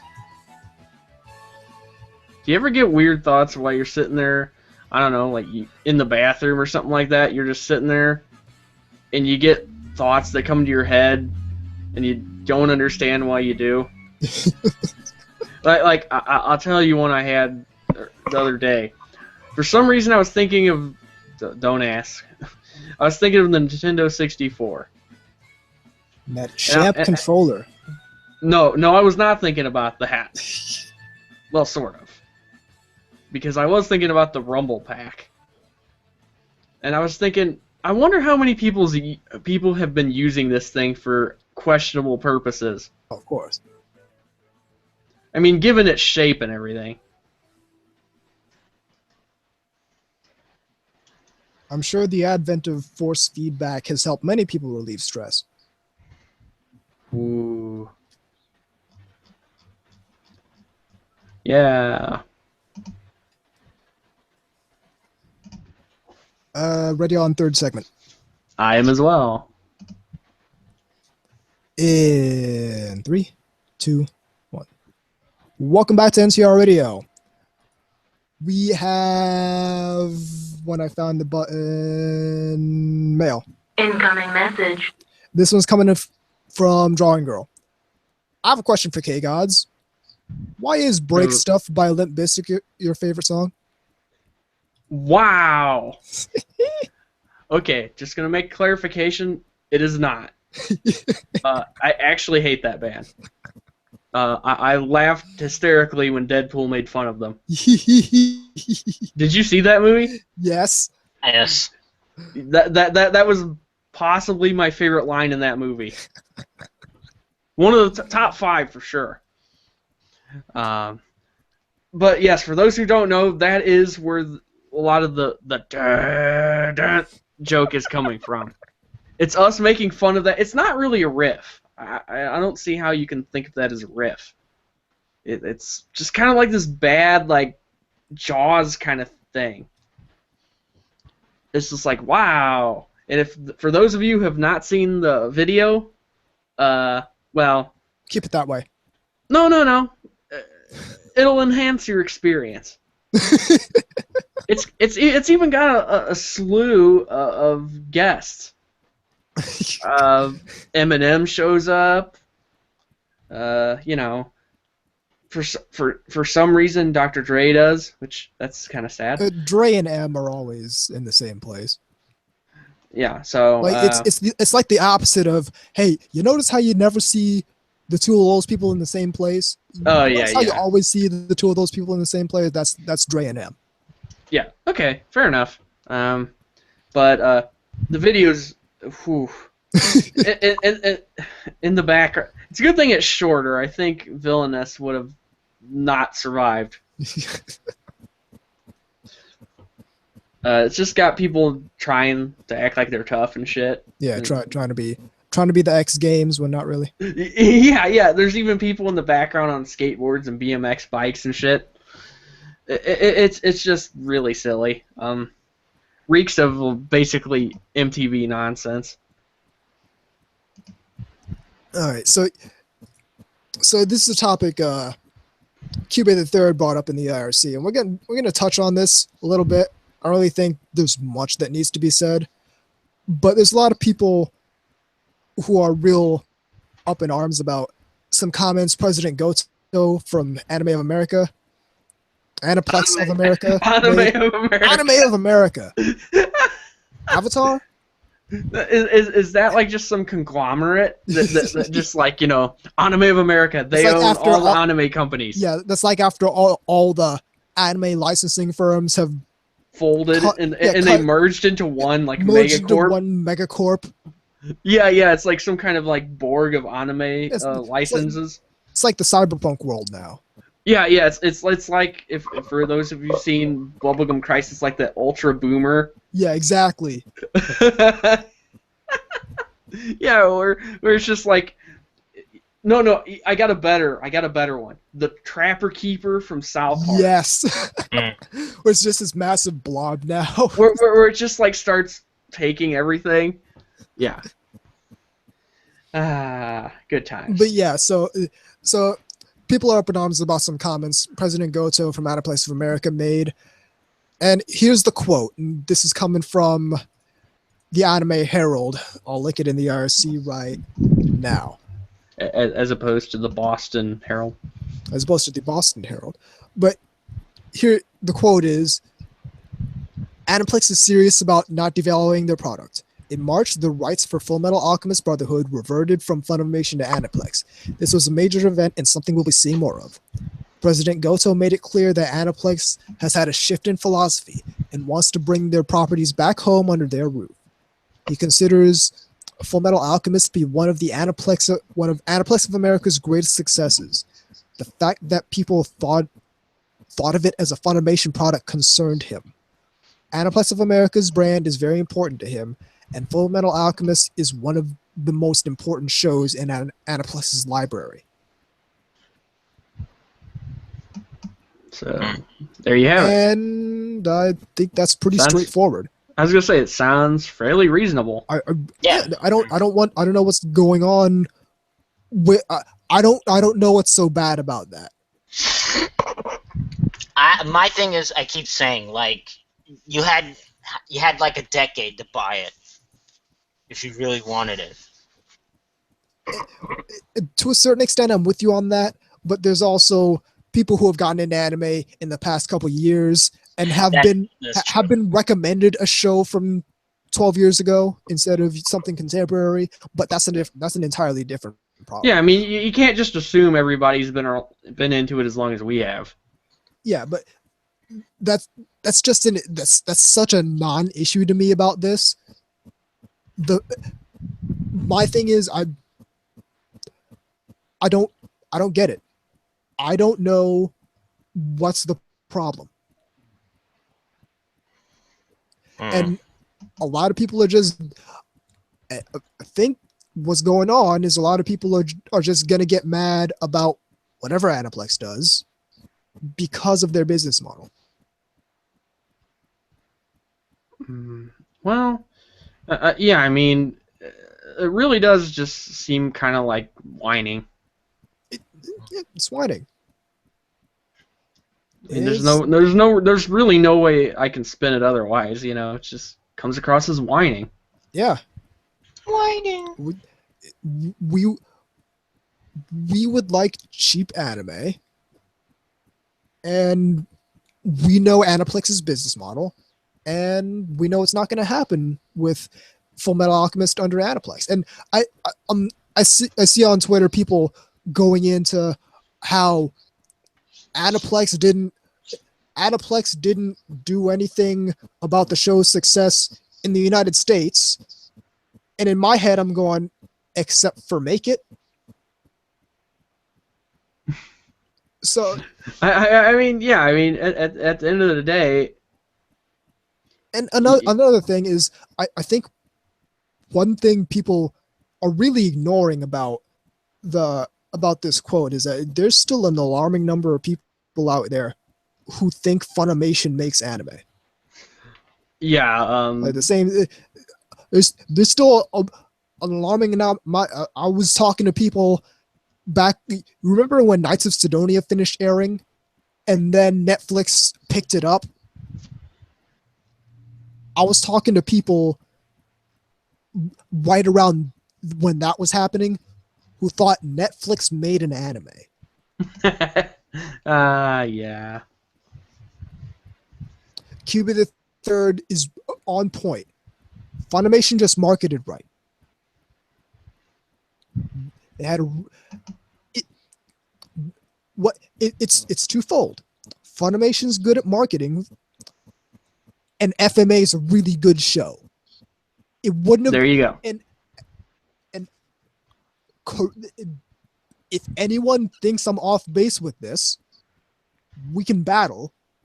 But it wouldn't, regardless of how good Funimation is at marketing, if they hadn't made a good show, if the people who made the show hadn't made a good show, it doesn't matter how good Funimation's marketing is. If the show's shit, nobody's gonna watch it. Doesn't matter. So let's give credit to the people who made the show good and not the people who just promoted it in the US, please. That's my entire problem. And this goes into back what we were talking about in the second segment with people beginning to value more of the community and more of what we have grown here in the West surrounding this medium and not the medium itself. Because there's all these cults of personality surrounding the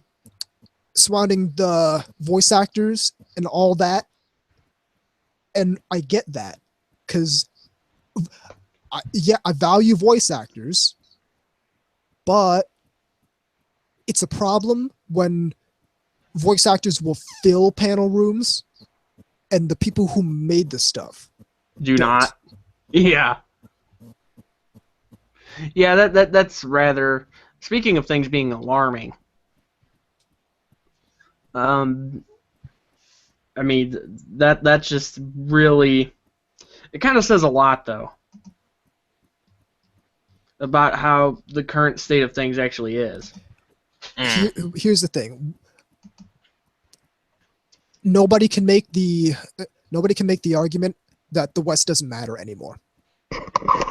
Because Aniplex set up shop here. There you have it. Aniplex set up shop here. Pony Canyon is trying to do the same thing. Kadokawa is making moves towards the West now too. I have a feeling they will. Yeah. I have a feel. I was talking with one of our listeners a while ago, and we were talking. Either of you seen this Kickstarter for a game called Victory Bells? It's basically Kantai Collection made in the West. And what I was saying is, we know Kadokawa's making overtures at coming over to the US.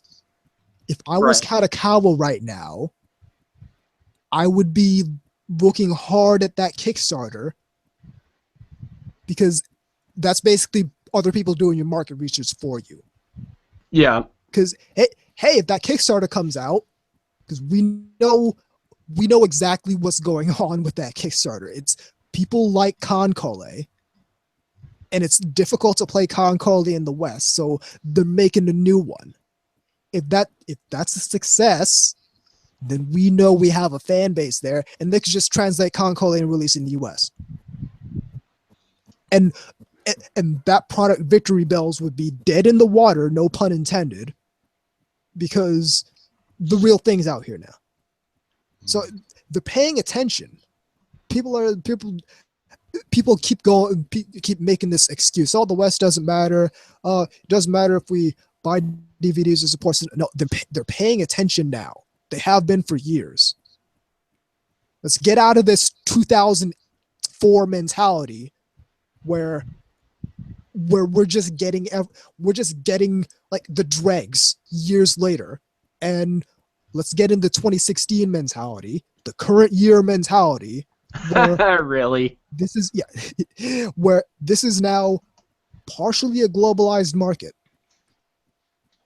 I mean, dude, we got Faku.net has worldwide rights to all these hentai manga, and you heard me correctly, worldwide, not just US. The Wani Magazine releases the stuff in Japan, and Faku releases it everywhere else on the planet. So global market. Let's stop pretending it's not. Except Australia. That was a joke. I really don't know how they're how that works. I honestly can't see it being something that is very easy to get there. Didn't they outlaw like flat-chested women in porn a while ago? Yeah, that still a thing in not anime, actual porn. You know, regular pornography. Well, I know in New Zealand they banned the anime. I can't remember from the early 2000s. Describe it. It's you know the one from the same guy that did that wacky one. No, I can't think. Steel Angel Kurumi out of it. It starts with a P. Popotan. Not Popotan. No. Close. Honey Pony Dash. No. It's the one. Pia Carrot? I don't know. Pia Carrot. All right. You know. I remember SL Saga. The That doesn't spin-off start of with that. a P. Yeah. No, but the same guy that did SL Saga made a spin-off of that, and that's I think I know what you're talking about, but Puri Puri Poemi? That's it. Okay. Yeah, that got big thanks to Drawing Girl and the RC for solving that conundrum for us. Yeah. Okay. Well, maybe we should go to the chart now. Yeah, let's go to the chart. I've gotten pissed enough already. All right. Okay. Let's see. So let's see. Starting off, we'll look at 3 Gatsu no Line, which is March Comes a Lion by Shaft. I'll give that one a shot, but I'm not too hopeful for it. Okay. Because I have a feeling that it's going to be like really One of just kind of the unremarkable ones. That, and it's also, like I said, it's done by the same manga as Honey and Clover, and it's going to be an NHK broadcast. So, you know, it's going to be like that. It's going to have that like notion of like high art, or what is it? This is you know what I mean? You know, like everything we just got done talking about. Exactly. Okay. Let's see. Don't care. Oh, Brave Witches. I think we're all watching that. Yeah, that's definitely gonna happen. Silver Link's handling that. Yeah. I had no problem with them doing the OVAs. Oh, no, yeah. no. The OVAs look fantastic. No, I'm just saying for those who might have kind of gotten off, bored with it and don't realize that it switched over. Yeah, let's see. No. Don't say that for everything, man. Just. Oh, anything? Let's see here. There's Euphonium too. Oh, yeah. Well, I'm actually pumped about this. Above that girlish number. Because okay. Same character designer, QP Flapper, who did Girlfriend Beta. I don't know if it'll be as good as that, but I'll give that a shot. I'll try this one out only because it's about idol memories, but probably not. I gotcha. Well, okay, here's one that looks like it might just be something that will be just shameless. Oh, Keijo? Yes. No, see, you gotta say it with a little more feeling because it's got yeah, it's got 27 exclamation points after it. Yeah, because it's got like fucking 10 exclamation marks. Keijo! I hate it when they do that. Yeah, it just makes you one of And like especially for sequels. Oh well, yeah, because then it's just like, yeah. That one, was it Ori Emo where they added an apostrophe? Oh, I don't know. No, working. Sure. That was working. Yeah, it was working, I believe. Yeah, whichever one where they added an apostrophe. You can't pronounce an apostrophe. In fact, the very purpose of an apostrophe is not to be pronounced. Long Riders, which is the same studio and looks like the same character designer as Girls in Panzer. Ooh. So, right. Let's see. Move along. They still haven't armored the midsection, so I'm not watching Armed Little Orphans 2. Ouch. I might try this one out. Shakunetsu no Taku Musume, which is girls in ping pong. That might be more interesting if I liked ping pong. Yeah, I'm still waiting for my Moe Golf anime. And I'm gonna try this one out too. Stella no Maho. Basically about making doujin video games. Yeah, I'm on board. That could be fun. Some of these things don't actually even have a synopsis, like Vivid Strike. Yeah, well, that's just another Yeah, it just says it's Maho Shoujo. That's a spin-off of Nanaha, I believe. Yeah. Oh, okay, okay, I get it. Because I saw Vivid for a split second. I'm like, is there a new Vivid Red operation? Why are they doing that? But Nanaha makes sense. I might try this one out just because it's about food. Udon no Kune no Kirino Kimari. And just going down. And new working. Yeah. This one is www.working. Yeah. There we go. With two exclamation marks. Well, the original had 2 exclamation points. Oh, I know, but we've added www. Yes, that's the title. It's a different restaurant. Does the website does the restaurant get a website or something? What's going on? Yeah, it's one of those things where but it doesn't have the extension where it's like a .com or anything. Well, yeah, like written like that. The website is www, and the top level domain is working. Right. No, it isn't working.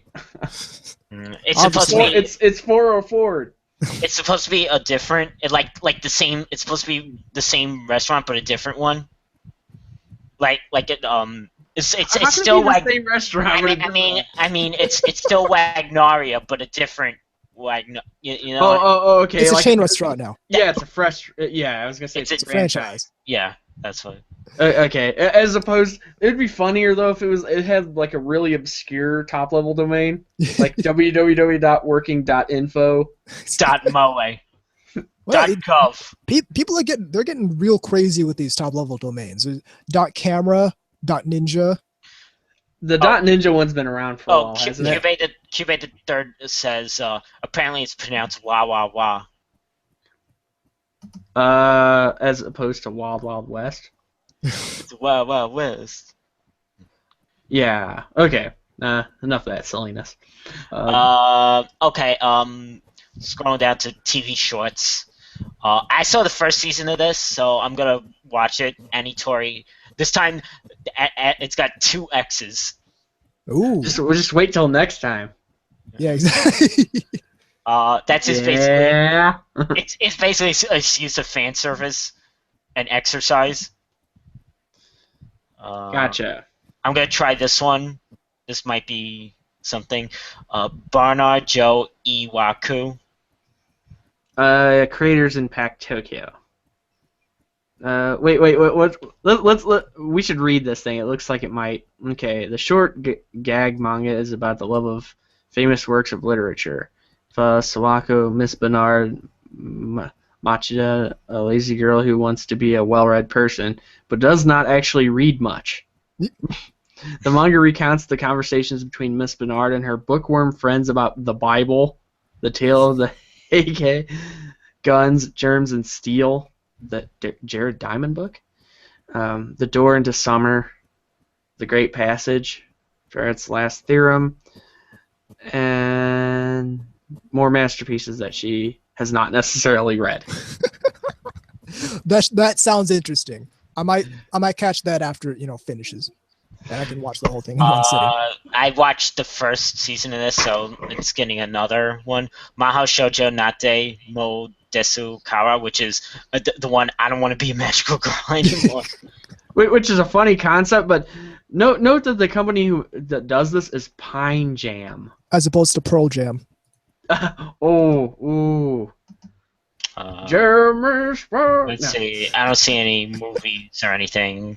Let's scroll down to OVAs. Because there's some stuff in there. Here's something I'm kind of interested in. They're making a Pat Labor reboot. Oh, and they're making a Concoli movie. I guess they need to finish Concoli, at some point. Oh, I know they're doing a Concoli movie. I know. They're also doing a second season. Right. Naturally. And don't forget Milky Holmes movie. I thought that came out already. Nope. Tansei Opera Milky Holmes movie. Oh, a brand new animation announced at Milky Holmes Full Color Festival. Now the question is, are they going to be? Is this going to be serious, or are they just going to be dumb the whole time? Yeah. Let's see. Dan Machi's getting an OVA. Yes, indeed. Okay. Yeah. This is the thing I'm actually waiting really for greatly. This title's going to piss me off. Girlfriend Note. Is it pronounced that way? I think it's pronounced Ampu. But it's also written as Note. But it has, you just see a little musical note. Yeah, that's the official way to pronounce it then. Yeah. Okay, good. I was thinking, Anubis is about to have a fucking aneurysm. Yeah, I was about to freaking pop another brain artery because it's something you don't do in anime titles around me. And I think we'll all enjoy. There's Oshiete Galko-chan. Oh yeah, and let's see, another episode of Phantom World, and I'm looking forward to this too. Kiniro Mose Pretty Days. That's also getting a theatrical screening, I believe, in Japan. Ooh. Let's see. Getting another Tenchi Muyo Ryo-Oki episode, so I'm pumped for that. And finally, let's keep going with the good Tenchi Muyo. We should take a look at this Zarigato series by Shaft. That's done by the same as Monogatari. Because the thing about Zarigato is I remember they released but only the first two books in English. Anubis is just happy that it's a short name. Yeah, let's be real. 2 words, I'm good. I know. Well, it's just to the right of Yahari Ore no Seishun love comedy wa Machigateru Zoku Kyutu Onanoko wa Osato no Spice. I'm not gonna fucking finish this title. Are you kidding me? Fuck this thing. It takes up 2/3 of the picture. It does. Holy shit. That is funny. It's like if I may again, anybody who listens to heavy music will know about this. This is like some of Niall's song titles, which are like stuff like, just for an example, libation unto the shades who lurk in the shadows of the temple of Anhor. Shit like that. The other really great one, just for, I'm kind of paraphrasing. I guess I could look it up real quick just for fun.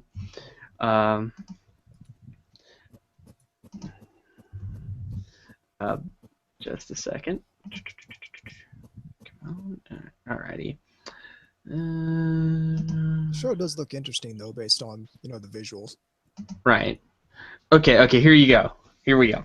Papyrus containing the spell to preserve its possessor against attacks from he who is in the water. Good times. Imagine an anime written by nihilist Arby's. It'd have to be a hentai because there's a lot of blowing in it. Yeah, for some reason I don't get it. There's a lot of dick sucking on that thing. Well, there's a guy full of crank that's blowing dudes in the bathroom. Eat at Arby's.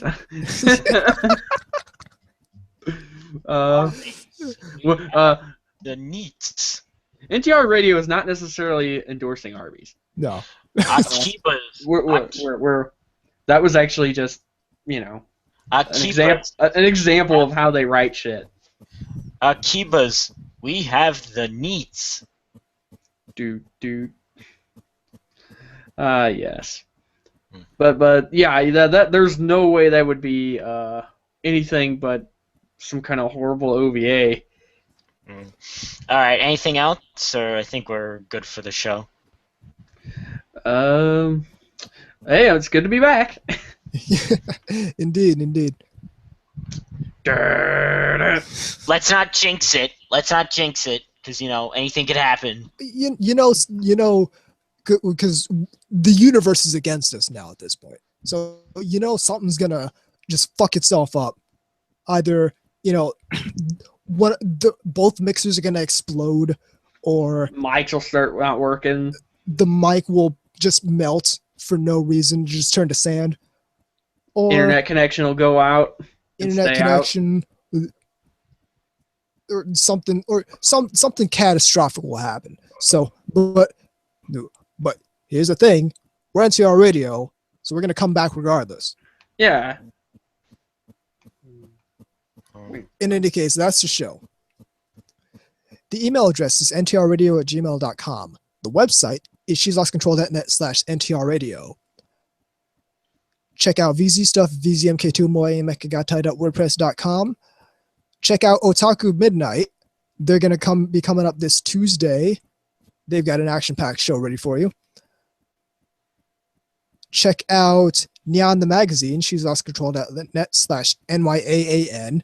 Just put out a new magazine on the 1st. VZ is coming in soon. Thank you. And check out iyashike.moe at iyashike.moe. And that's about it. I'm Tom Forster Nubis. I'm K-Gods. I'm VZ Mark II. And even though we fall outside the value system every time we say it, this is NTR Radio.